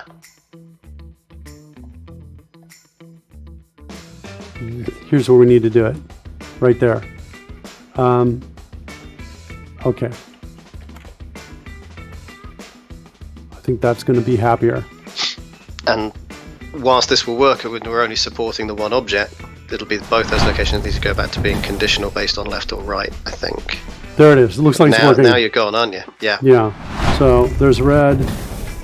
That's not bad, right? That's all right. It's Yeah. really not bad, right? We got a little bit of goofy here, right? As the hand's transitioning, it's like, you know what I should really do is instead of snapping it, I should have it on the foreground and fade it out as I fade it into the background. Hold on, here's a fireball launch for you kids. You ready? Here we go. Did it work? Didn't work. Oh, got a break point. Didn't know to the break point. All right, let's try it again. Boom. Fire. There we go. Ah, beautiful. Great Yeah, effect. Lights are out. All good. It's not bad. Okay, blue. Hitting the blue button. Oh, because it doesn't see me. There we go. Blue. There we go. There's the blue one right there. Yeah, there's something that's kind of cool about it. Move this a little bit off to the side here so we can kind of get right up there lined up. Yeah, this transition is funky. It should not be one or the other. It should be one and dissolve to the other. The one in the back fades in and the one out here fades out. We put it closer to the hand. Yeah, we can do that. I had it farther away because of the thumb problem here. I had it farther away so I could do this. Like if I tuck my thumb in, it looks pretty good, right? At this point, it's like, whoa. Yeah, looks pretty good. Nice. Here we go. This one looks pretty good too, like here. Also, I had it like this because it looks good in this space right here. Right, that's really cool. Okay, so now I'm over here. That is, let me bring it in closer. Is that working? Is it getting brighter? Yeah, it is. It is. So right here, brighter.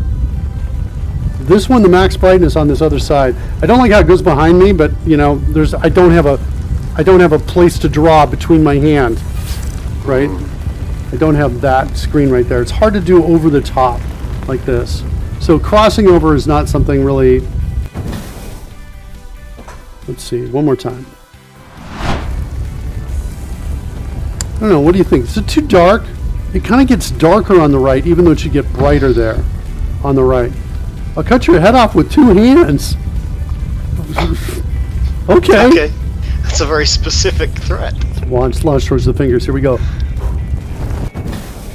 All right. That's good. What are we doing, Rory? What do you think? I was thinking about taking a many-hour break. All right. Go take a I can't mini-hour break. calculate a weekend, but We'll see you on Tuesday. yeah, absolutely, absolutely. All right, my friend. All Thanks right, so my much. friend, have a great weekend. Great work. See you next week. All right. See you next week. All right.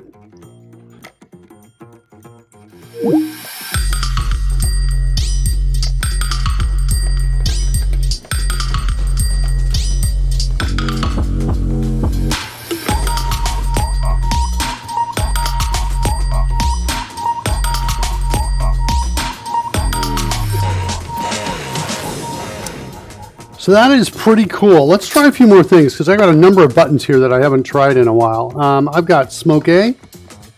Oh, cool. I forgot about these little smoke things that I can shoot up. Smoke B, smoke C, sweet. Smoke D. Yeah, I love how they're in front of my hand or they show up behind my hand, right? Depending on which way I'm holding my hand. Really nice. What's this? Fire Blast? Fire Blast doesn't do anything. It appears like smoke loop. Ooh, there's the smoke loop right there. Let's turn off the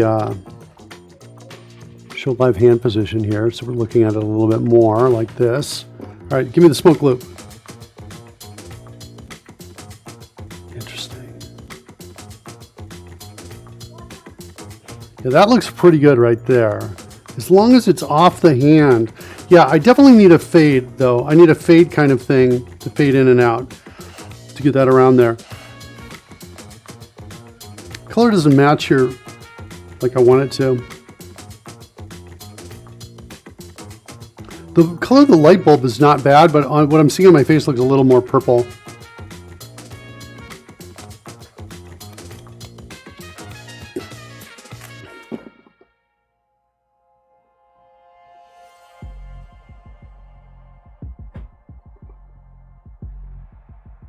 What would also be cool is if it followed my fingers, right? Whichever way my fingers are oriented, it should totally rotate based on that. I feel like I almost want to go after that one right now.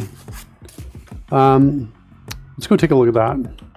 We're definitely better than we were before. This is over in TypeScript now. Moving to TypeScript, we've got to go figure out what's going on there, how we're sending that data out. Actually, let's go Let's go up to the Stream Deck, take a look at the buttons here. What is this command? It's just hand effects smoke D is what it is. So the hand effects command is what's getting us in. Let's go find that.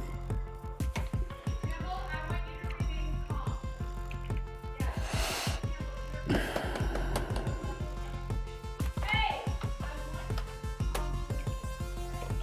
can hear Karen talking to kids and saying, I want calm. Not hand effects DTO, I think. Hand effects command is what I'm looking for right here. Right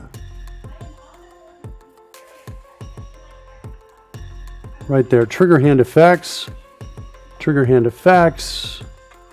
leap device, trigger hand effect. The hand effect comes in there. We saw this code last time, analyze new effects. This just had a real quick kind of thing to see if it has a trackable effect or not. Yeah, so I guess it puts that in its list of hand effects. Send those down in here. Hand effect. Change hand effects. Add hand effects. Here we go. Constant. Okay. Hold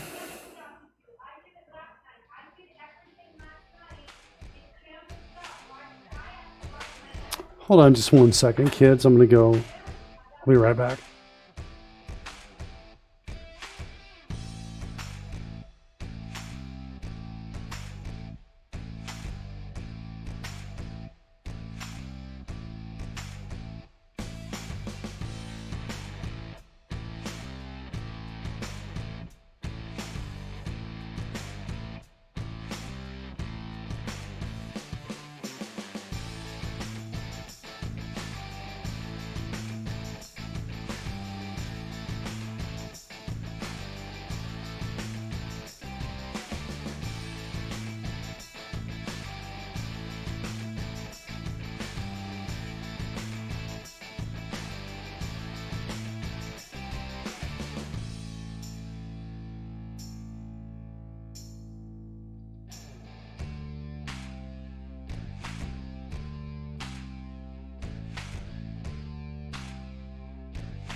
Oh, sorry about that. Hellgreen, you can do this too. You can do one of those commands too to get my attention if I don't by chance see it in there.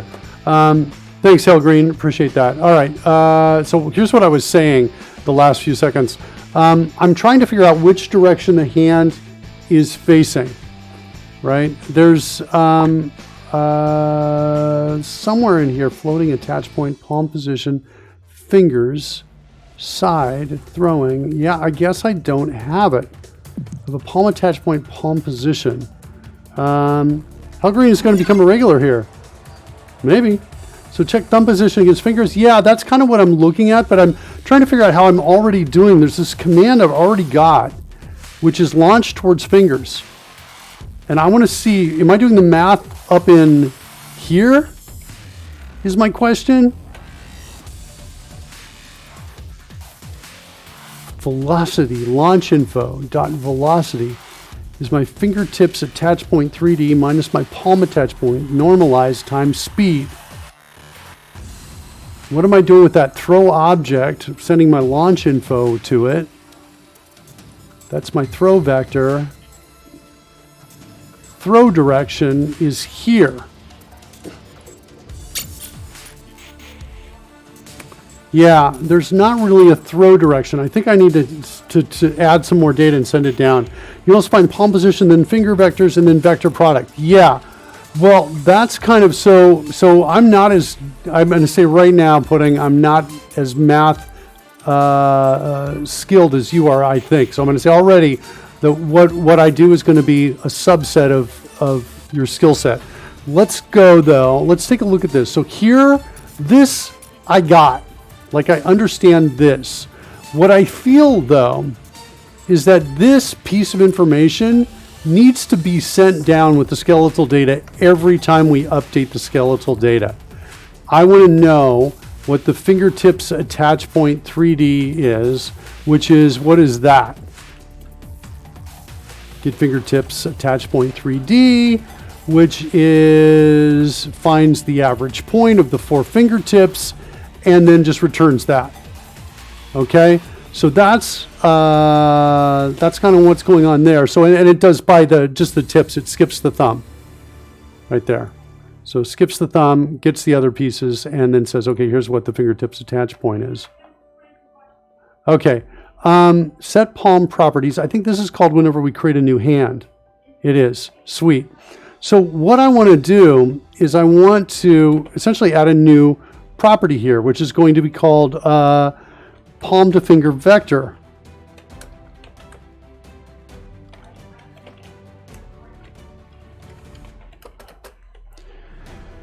Is equal to something like that. What's my problem here? My problem here is like attach point 3D. It's a different hand. It's this one right here, not that one. Okay, that's a little bit better. Times speed. I don't know if I need to multiply by a speed at all. I'm just going to do that. So the palm to finger vector is this. Let's stop this a second. Let's declare this. All right, there's my palm to finger vector, and I should probably rename it to 3D. All right.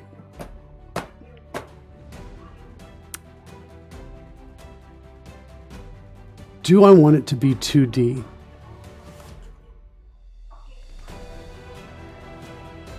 Palm attach point. 3D.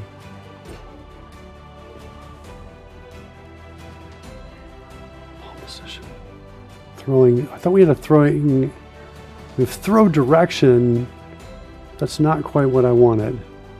Keep vector direction now. Let's go back over here to TypeScript.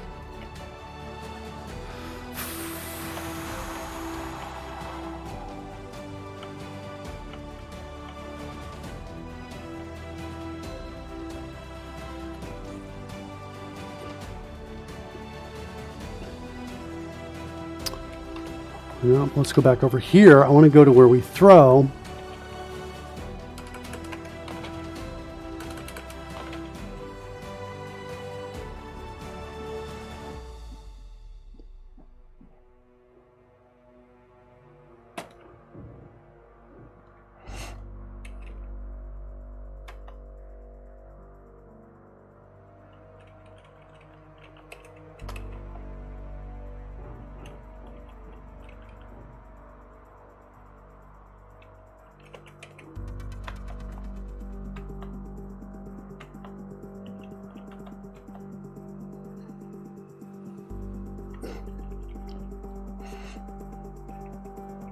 Only doing that with velocity.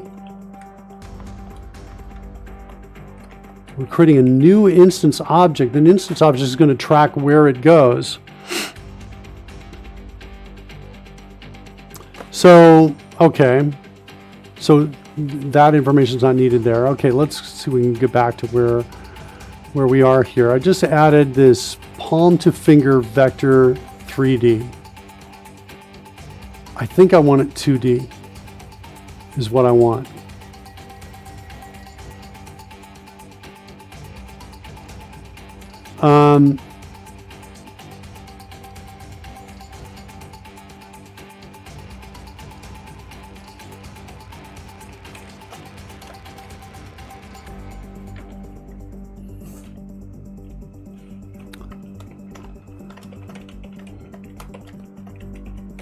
All right, so we have this. Then we have,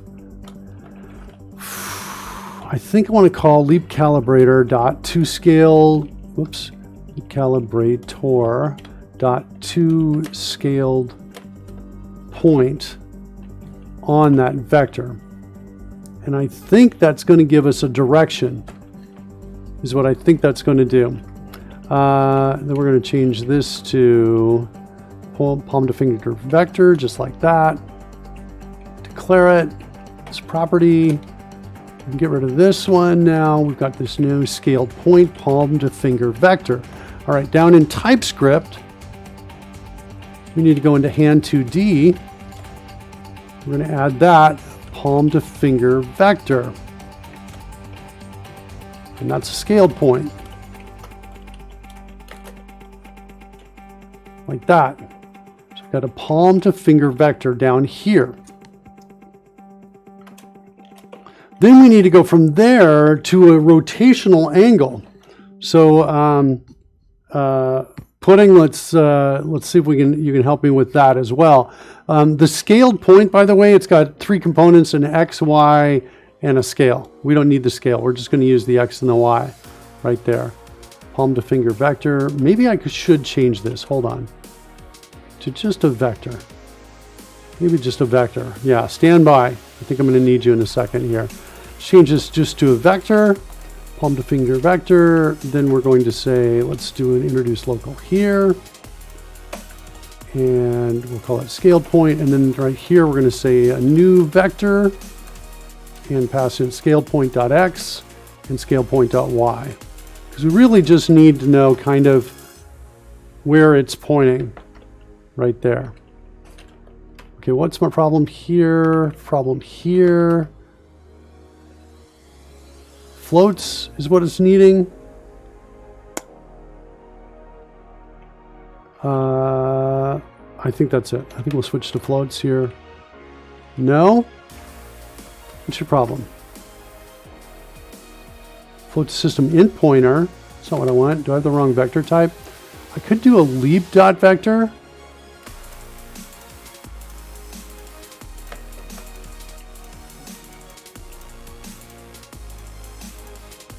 Oh, I am using a leap dot vector.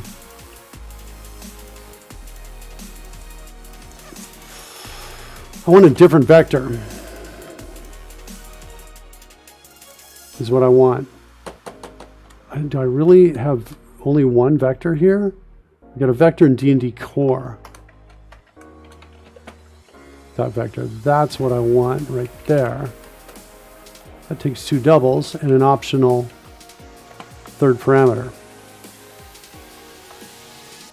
Now what's my problem? Just that the type is wrong, right? Okay, good. All right, back over here, back up to there. That's going to be a D&D vector. Sweet. Now back over here. You're a D&D vector, I think, as well. Maybe actually that's what you already are down here. Vector.ts in tsconfig.json? No. What's happening down here? In the game engine, I've got one. And that's the one I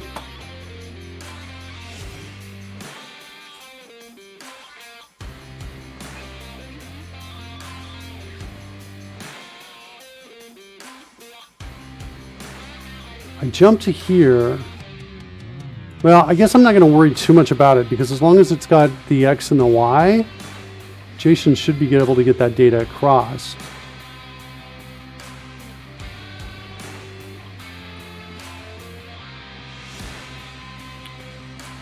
Okay.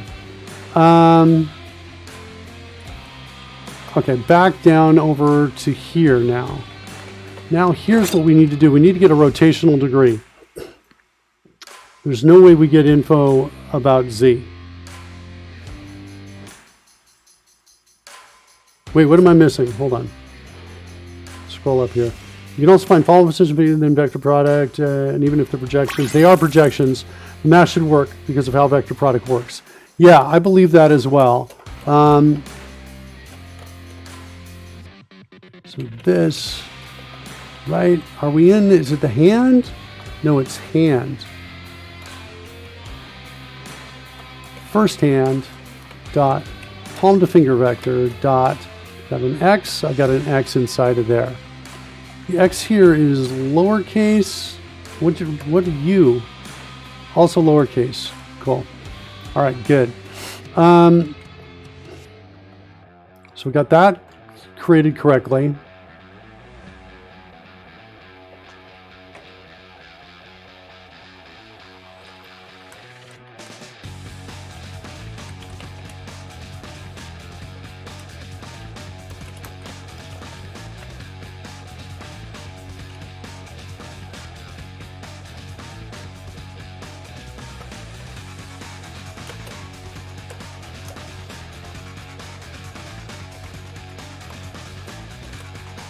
All right, so that's what we've got now. Get palm to finger vector call. There we go. All right, cool. Now back down here, we need to take an X and a Y that we have. This is where I think I'm gonna need your help. I've got an X and a Y, and I need to convert it to a rotational degrees. So as an example,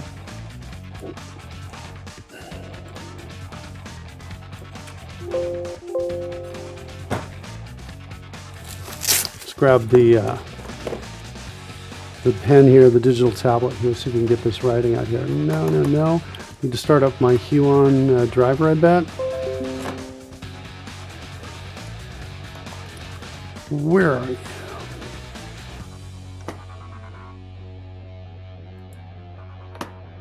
Where are you, Mr. Tablet? Work area. It's like you don't see your own tablet. I got to unplug you and replug you in.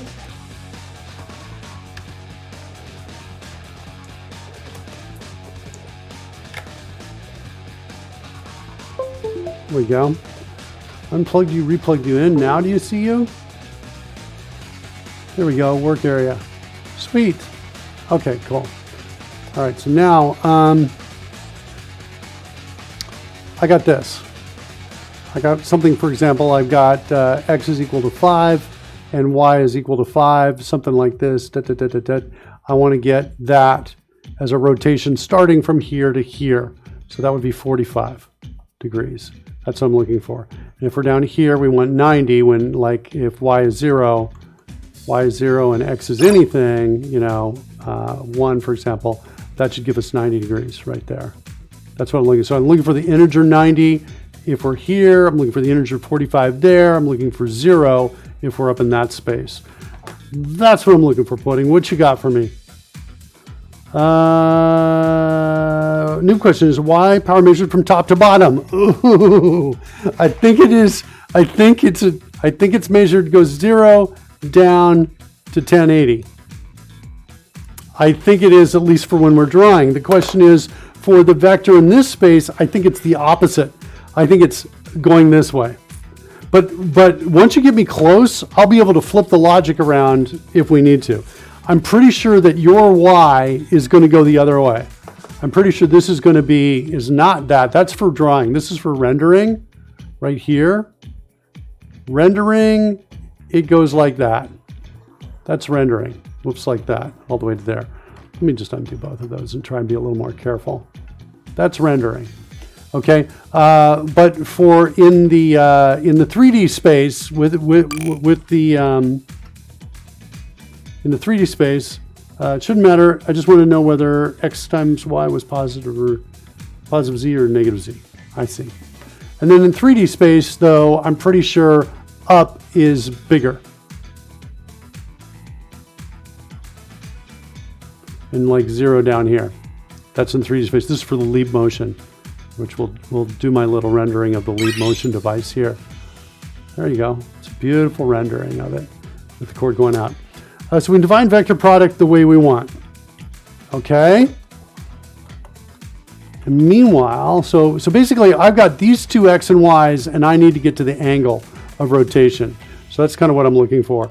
Angle of rotation is equal to, maybe I'll do a this dot get angle of rotation.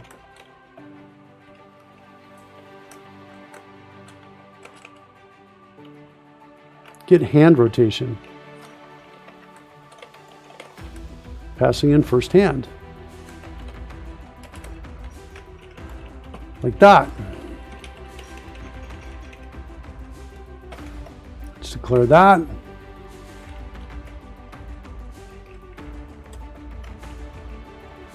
And now we got to do something with these two guys right in here and return that value. You got some code for me? What do we got here? Let me go out while you're working on that. I'm going to also go out. I'm going to do a search for this as well. X, Y coordinates to angle in degrees.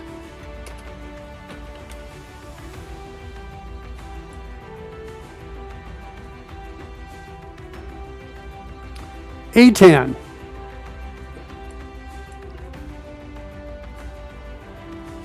Return value is in radians. All right.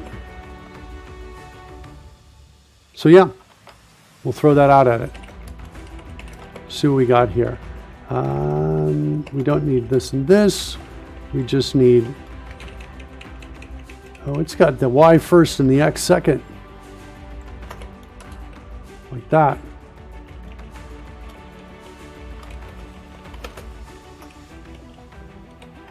All right, then we're going to convert that to degrees, which I think is multiplying by 2 pi.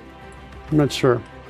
Radians to degrees.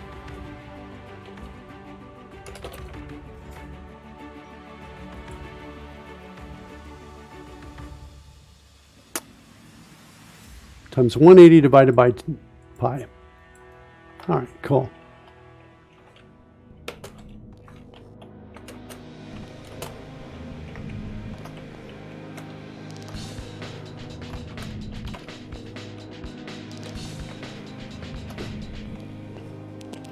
And looks like we've got an ATAN2 in there as well. All right, I'm going to think that's going to work. That's the angle of rotation. My guess is using PTT as palm to thumb and PTI as palm to index vectors. Yeah, I'm not so worried about that. I'm not worried about which way it's facing. We already know which way we're facing. I just want to get the angle that my hand is pointing in so I can launch the effect in the same direction as that. So that's kind of what I'm going to try with that. Add scaled sprite. What's going on here with this? Let's give it an additional parameter here called angle. It's going to be a number. And then we're going to say sprite.rotation is equal to the angle. We're going to set that, default that out to 0. Like that. So there's my add scale sprite. So now we're going to come in here and get our angle of rotation.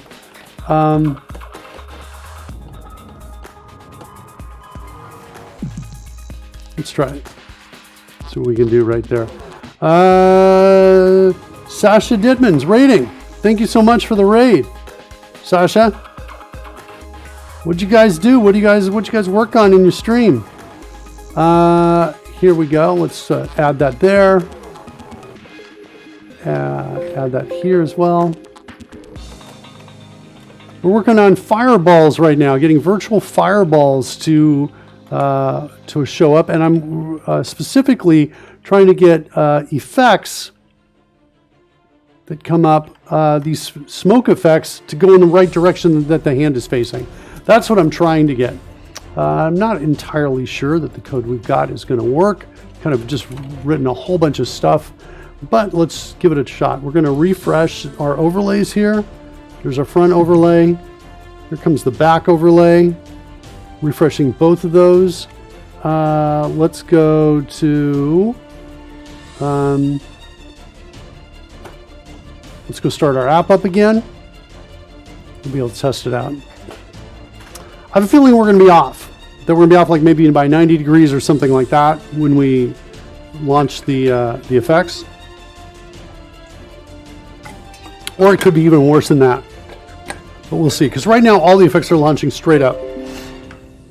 And what I want to do is I want to have them go in the direction of the palm. Unless, I guess, if the hand's facing up. If the hand's facing up, I want the smoke to just come straight up out of the hand. I really almost want it to go with the palm vector instead, which way the palm's facing. So if I'm facing this way, it goes like that. That's kind of what I'm looking for right there. Let's close this up again. By the way, a lot of the stuff that we do on the show is for Dungeons and Dragons live stream that I play with some other folks on Twitch. It's out over here at twitch.tv/dragonhumpers. Comedy Dungeons and Dragons, kind of immersive, that sort of thing, immersive effects. All right, so here we go. We're active. Fireball. There's my fireball. We just added the lighting effects. So as you can see, my face kind of lights up here, and when I close it, kind of restores back. We did that using LIFX bulbs. It feels like it's working pretty well. There's blue light. You can see the blue light kind of hit me. Looks like I'm being illuminated. If I move it further away, it dims down, and if I bring it in close, it gets brighter. And when I get rid of it, it restores. So it's not bad. Here's the smoke effects, though. What I was talking about. Let's see how we're doing here. Oh, it's way off. Well, yeah, it's just horrible. It's all the same angle every time. That's the worst, the worst, the worst. It should be coming out of my hands, wherever I put my hand, and it should be going in the same direction my hand, but it's clearly absolutely not. So we need to get some data. Take a look at the data that we're sending out. All right, let's go see if we can quickly find that data. Palm to finger vector. We kind of need, I'm kind of like trying to figure out how we visualize the data.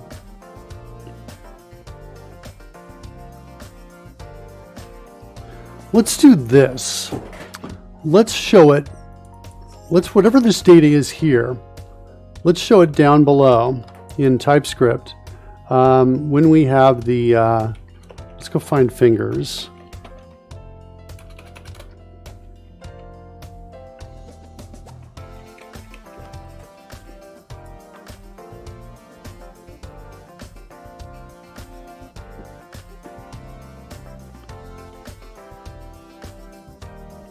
So here we're using the position of the Z. We're showing right now the Z position right here.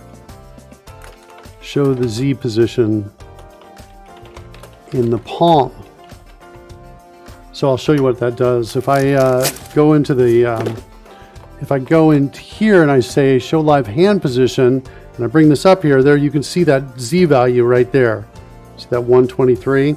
That's right there, 152. That's the Z position in the leap motion space. What I want to do instead is I want to show that other data inside there.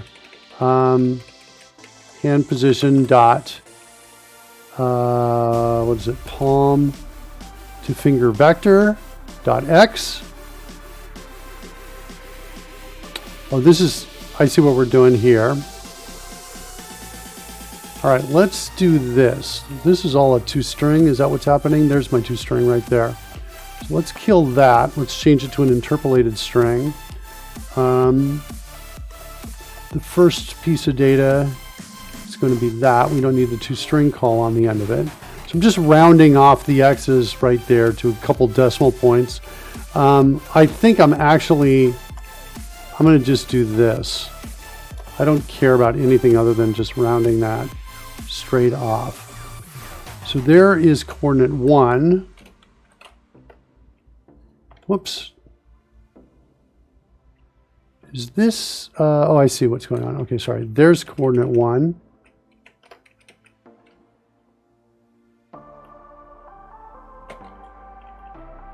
And coordinate 2 is right there with the Y. And then there's the end position. I guess I don't need the parens on either side. So I'm going to change it to that. And I'm going to comment out this right now. And so we're going to say this one right here is going to give me this diagnostic.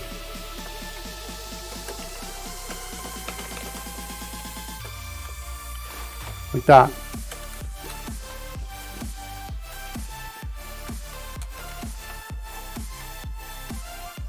Okay.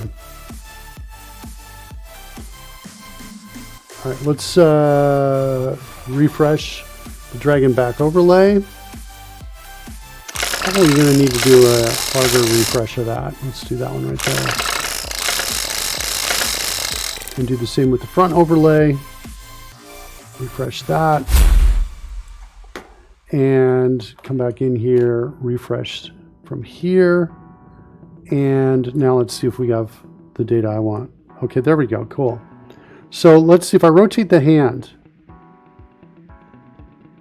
Am I seeing the values change significantly? I'm really not. It looks like the problem is all in the hand data. This X and Y position is totally wrong. Okay, well that's a good sign. So get palm to finger vector is somehow problematic. Why? Fingertips attach point 3D. Okay, so X, Y, and Z.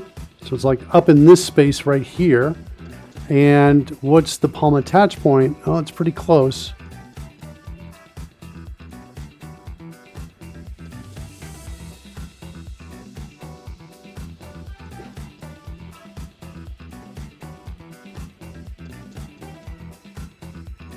So one minus the other. And what do we get?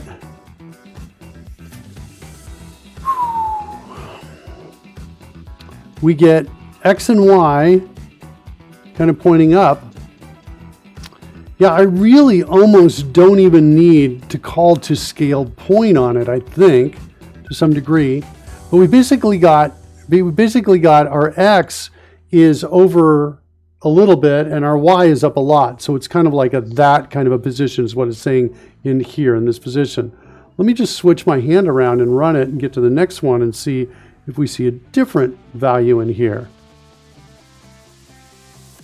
X is negative and Y is positive. That's also correct. Okay.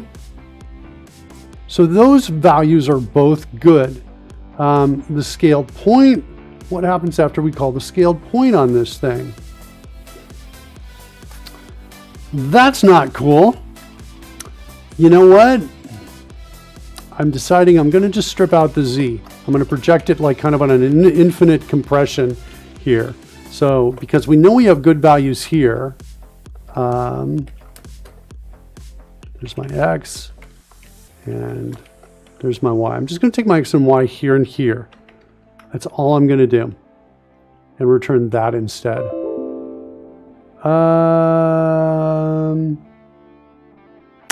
Yeah, I think we've got an edit and continue problem. Yeah, it just killed us. All right, we'll start again. I think this might help us out a little bit. What's cool is the angle that was shooting out was an angle that did make sense for the values we were sending, right? Which was kind of like, you know, out in that space. So that's potentially cool. We might be getting close.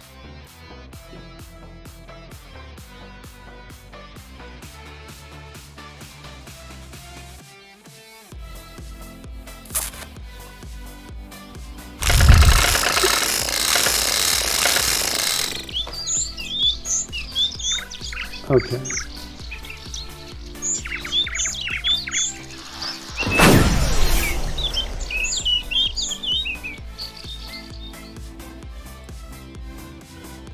All right.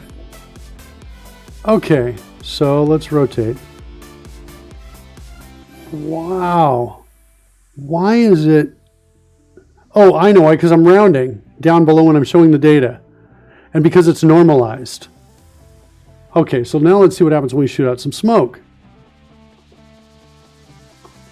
Is it just backwards now? That one's right. That one's wrong. Okay, hold on.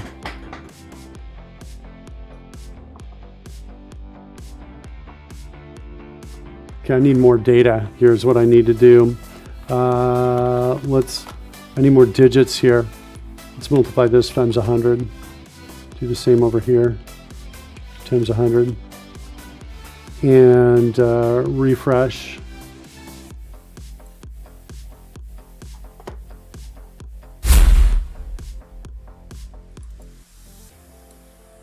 refresh. Refresh. Okay, what do we got now? All right. Looks like 94. Got to get a dark background here so we can see it. There we go.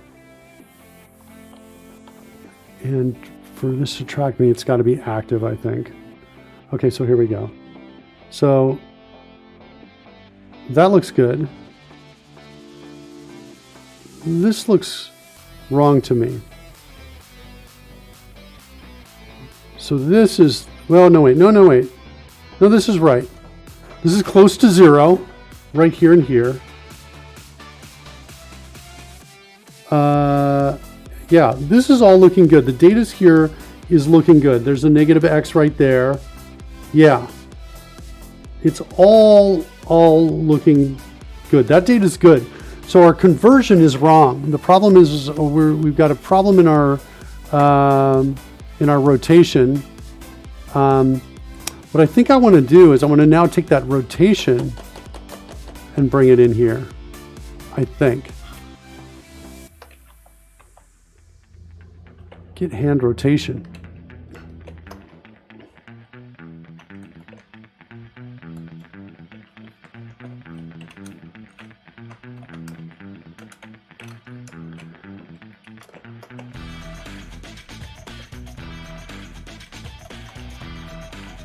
Comment this out.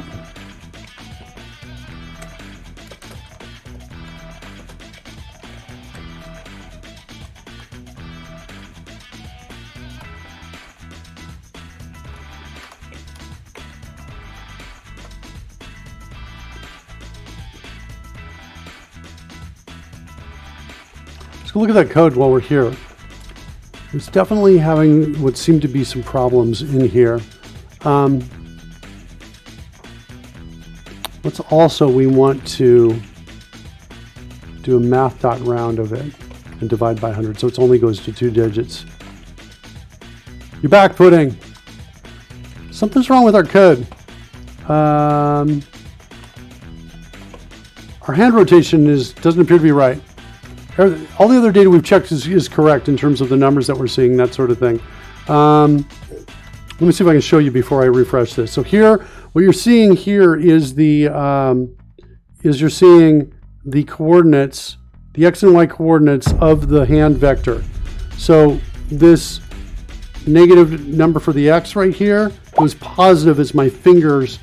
Basically, we're talking about a vector from here to there is what's happening. And so you can see it get positive, and then the Y goes closer to 0 as we kind of flatten out my hand. Same thing here, the Y gets close to 0, and then the Y goes negative as I go down.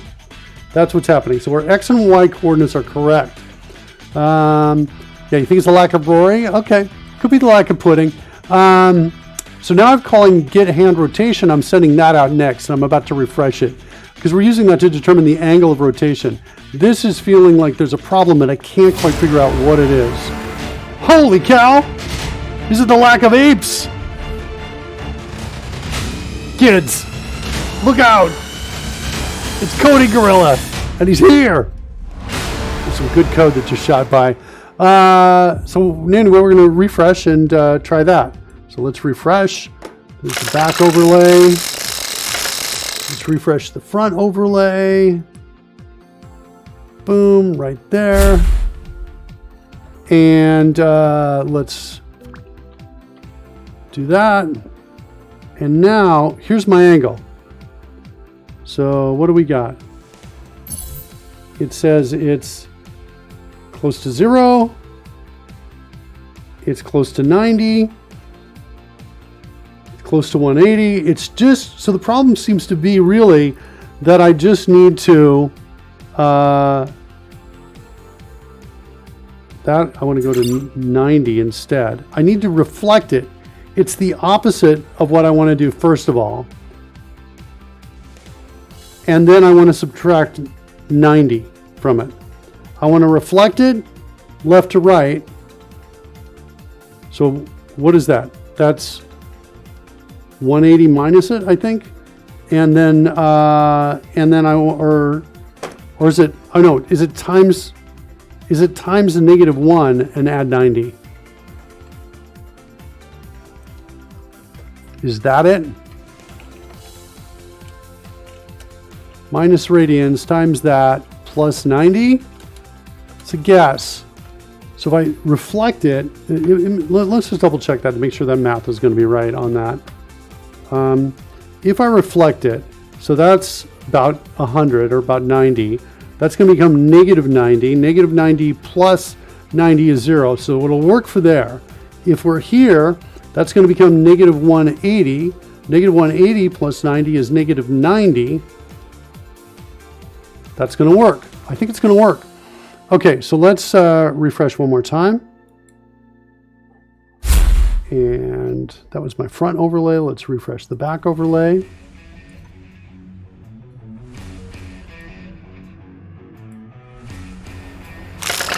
And refresh there.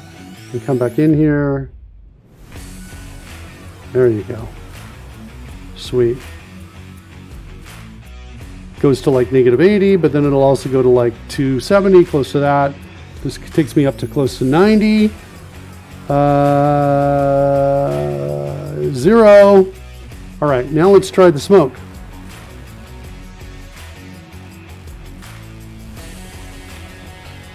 Okay. It's off a bit, but I think it's because this is off a little bit. I need to just move this. Now let's try it. There we go. Yeah, looks better. Better. Better. Better. That's what I wanted. Like that.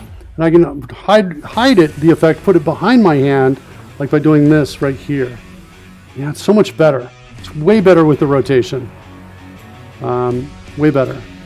Although I would love for it to go, this is a problem I haven't figured out yet, right? Where I want it behind this hand, but in front of this face, right? I want it to go from here to there. I haven't figured that out yet. That's a little tricky, right?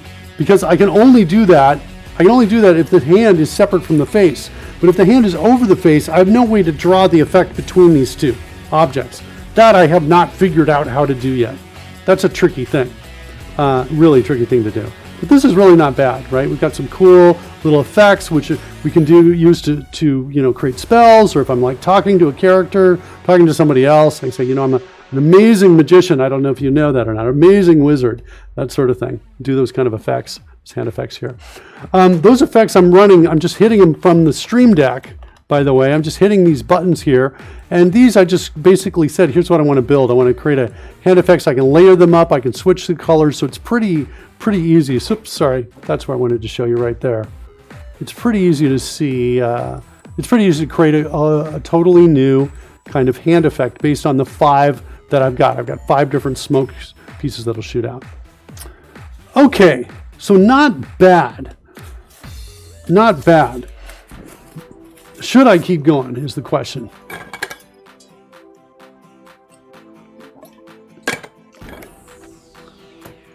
And at the very least, I think I'm gonna kind of survey the landscape before I, definitely decide to keep going or not. What I want to do is I want to create an effect that's similar to. Here, I'll show it to you. It's similar to this. This is a pre-recorded video I'm going to show you, but it's similar to this. It's for what happens when I cast Mage Hand. That effect. But I want it to follow my hand.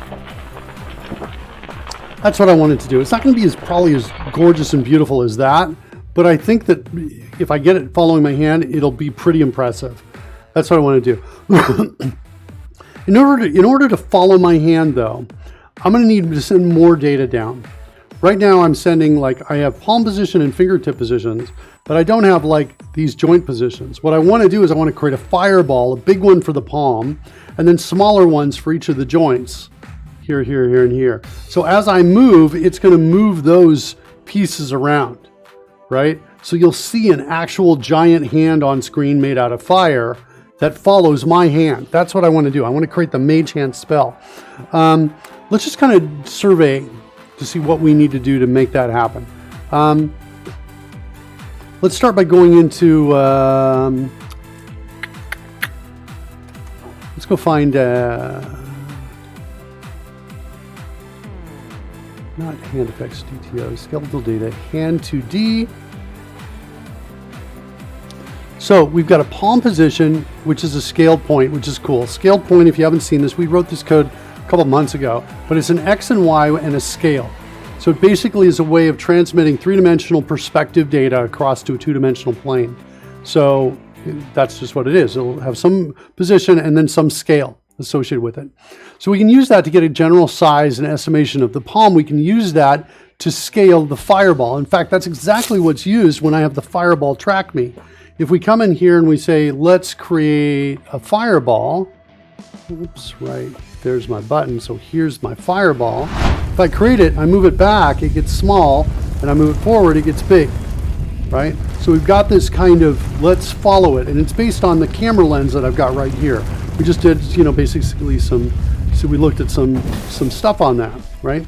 To do that, to make that work. Oh, okay, good. The light went blue for a second, and then restored back. Hold on, let me do one more thing. Let me get rid of the diagnostics data. Turn that off a second, right? So that's what's happening there with it, right? We move back, go forward, back, go forward, that sort of thing. So that's kind of what's going on there. And so what I want to do is kind of have that, but I want to have all the fingers as well.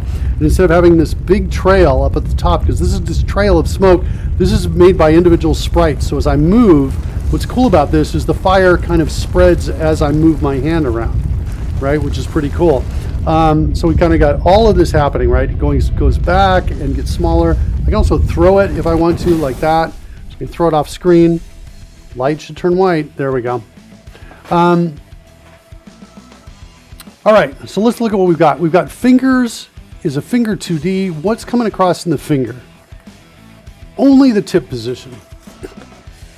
This is part of the problem. So we need more data is what we need. What do we have? We have tip, we have a connector, knuckle 1 and knuckle 2. So we have 1, 2, 3 additional data points we need to send for each finger. That's what we need to do. Okay, let's go look at finger 2D up in our C sharp. It's probably going to be the exact same thing. And here we pass in the finger. But what else does finger have? It's got a bone. What's a bone in leap motion? Joint position. Stabilized tip position. All right, hold on. I want to look at some of these. Let's go find this, see what these are. Leap motion.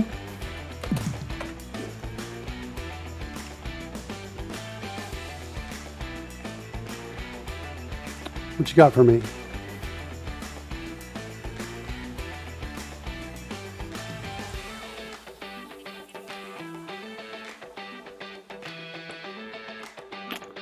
Oh, interesting.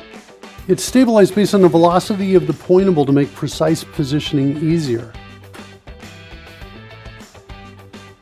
That's kind of interesting. I'm wondering if I should be using that instead. Okay, so that's tip position, stabilized tip position. Touch zone, type, width. Do I have to follow bone down?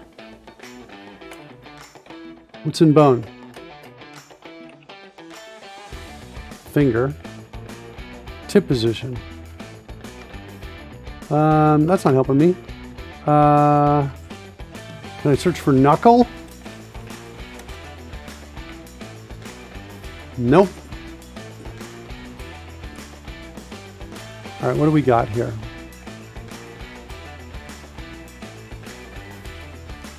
What's in bone?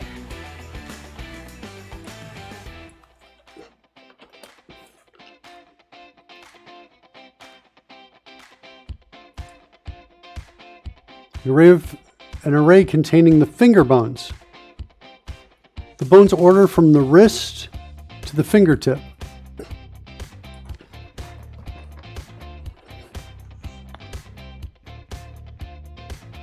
finger at cart position, a 3-element array representing a position. Yeah.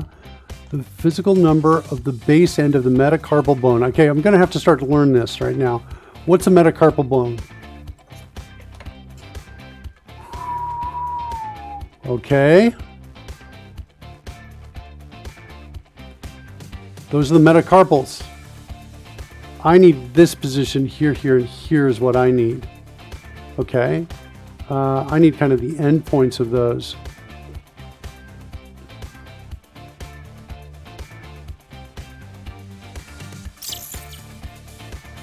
Can leap motion detect facial expressions? No. Leap motion is only for finger tracking, for hand and finger tracking, is my understanding. Maybe this could be used to create a setting where the intensity of the color of the fireball corresponds to the mood of the caster. Well, I can also control that by buttons too. I can choose my color, fireball, that sort of thing. Distal fame links. What's that? That sounds possibly interesting. Those are the tips. Intermediate phalanges. Proximal. That's what I'm looking for. So I don't really need the metacarpals. I need this point and that point. And that point is what I'm looking for. We use AI to detect facial expressions. Those deep learning models are complicated, true. Yeah. I've got something here on my desk that I haven't opened up yet. This is a box I've had for, I think, over a year right here. It's the Tobii Eye Tracker 4C. Have not opened that up. But that thing might be able to help out with facial emotional reads. So I need some phalanges, is what I need. Anything showing up here? A phalange? No.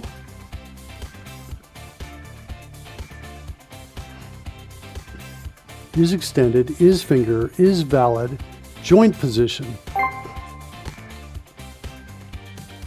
It's a method to get me the joint position that I want.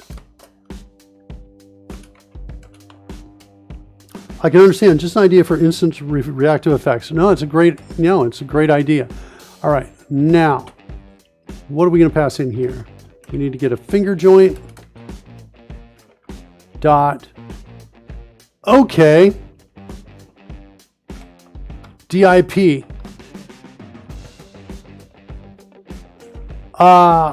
Maybe this one. DIP is that one right there. MCP. And metacarpals and the proximal ones. I think it's this one. All right, let's go see what's going on over here.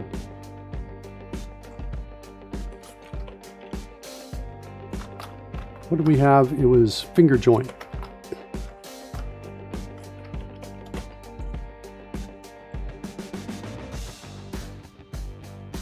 Interesting.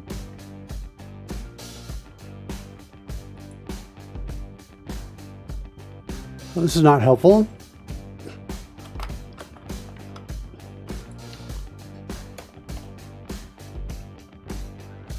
All right, let's look up this. I think we know what they are. I think we can infer from the initials, but it would be sure would be nice to be able to see what those really are. What? Well, there you go, MCP. Kind of stunning that we don't get leap motion up here as one of our first hits.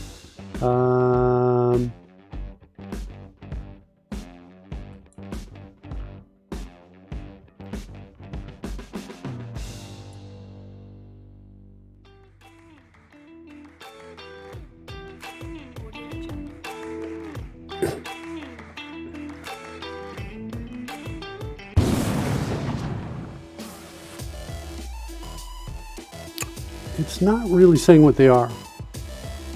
I'm pretty sure.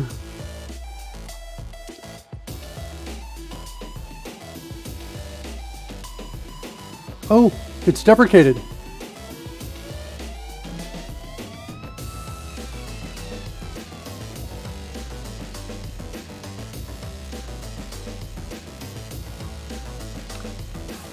We've got something called joint position, use bone method instead. All right, let's go after bone. We're running away from that. We're going to go with bone instead. Finger dot bone. Bone type.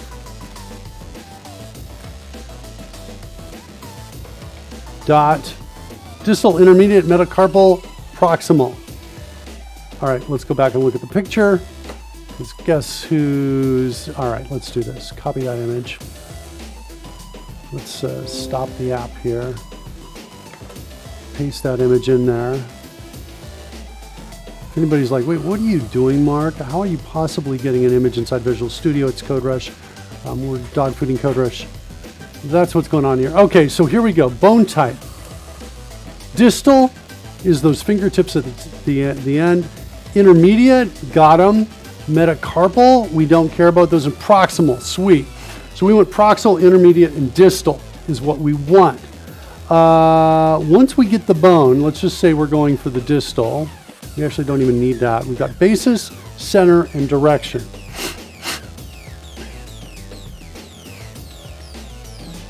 And length.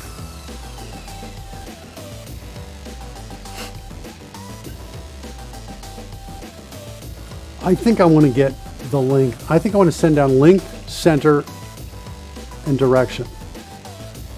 I kind of think is what I want to do. Or should I go simple? Maybe I should go simple for a second here.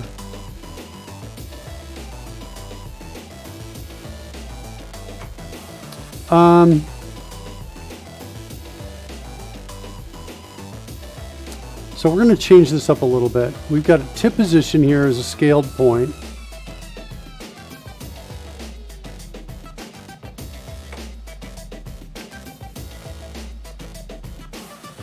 I think we need a new class called finger bone.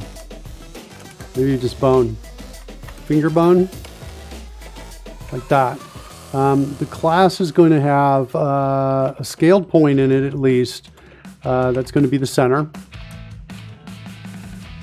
Probably going to have a number that's going to be a scaled length. I think center scaled length, and we need a direction.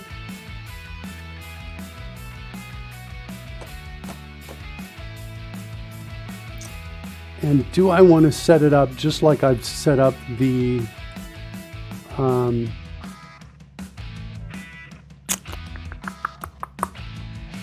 direction? I'm not sure about this. How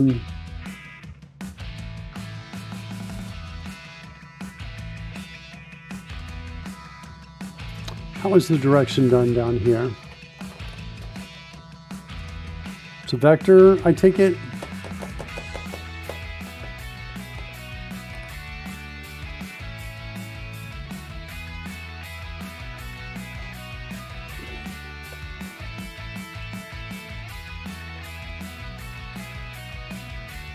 I'm going to make it a vector.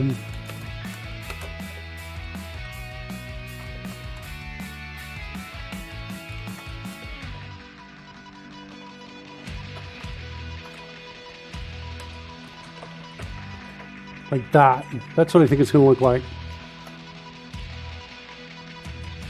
Now we can then, in our finger 2D, we can now add these different bones. So we can say, let's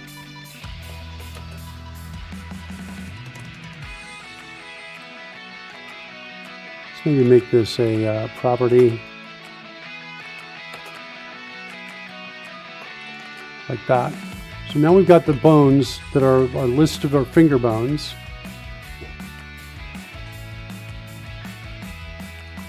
Or maybe not. Maybe not.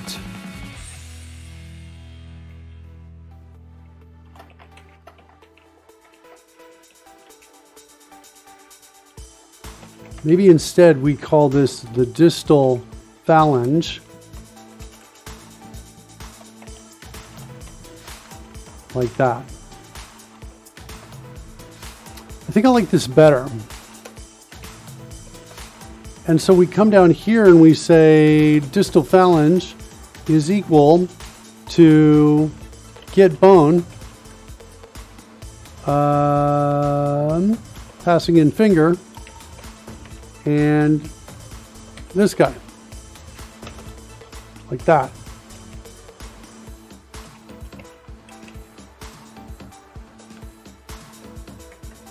So now we got to get bone right there, which is going to return a new finger bone. Let's create a constructor here.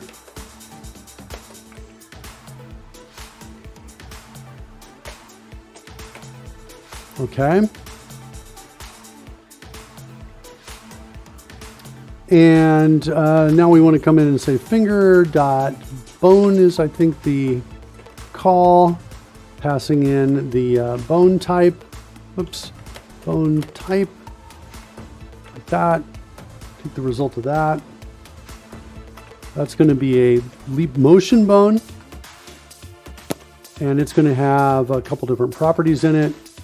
I'm not sure what the basis is. It's returning a matrix, but it's got a center for sure. So then we're going to say return new finger bone. We want the center point.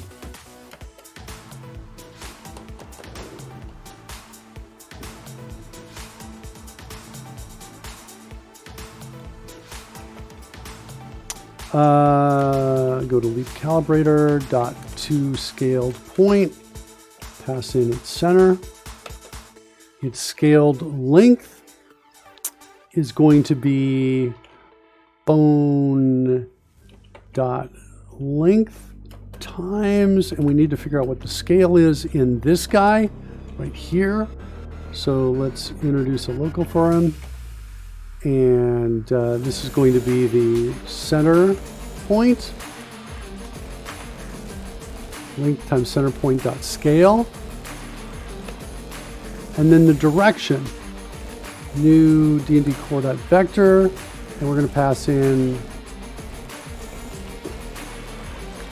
bone dot direction dot x and bone dot direction dot y. We're going to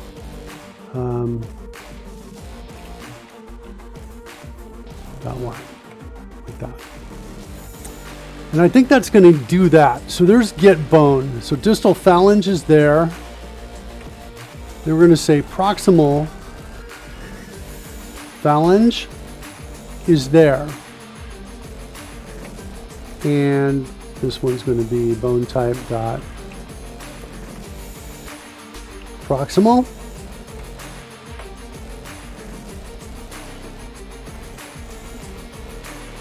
And we need the intermediates as well.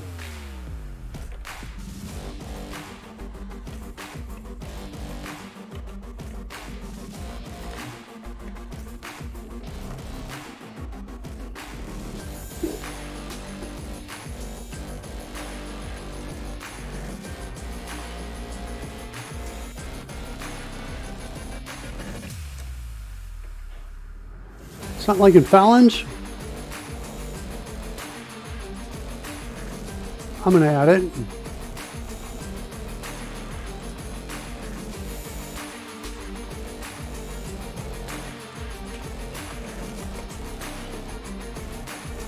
Okay, finger bone. Let's go take this down into TypeScript.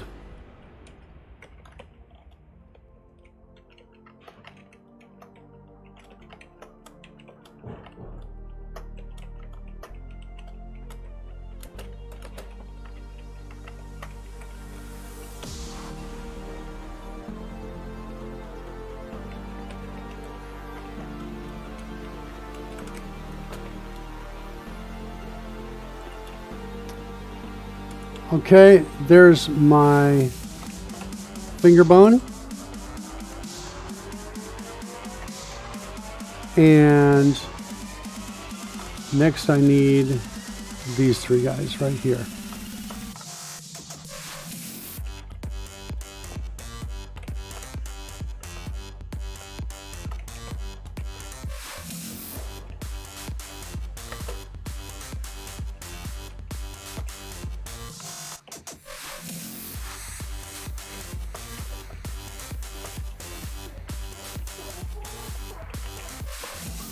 Okay.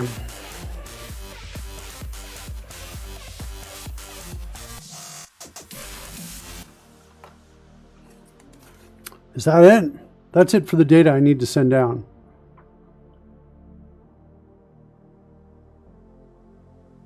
Yeah.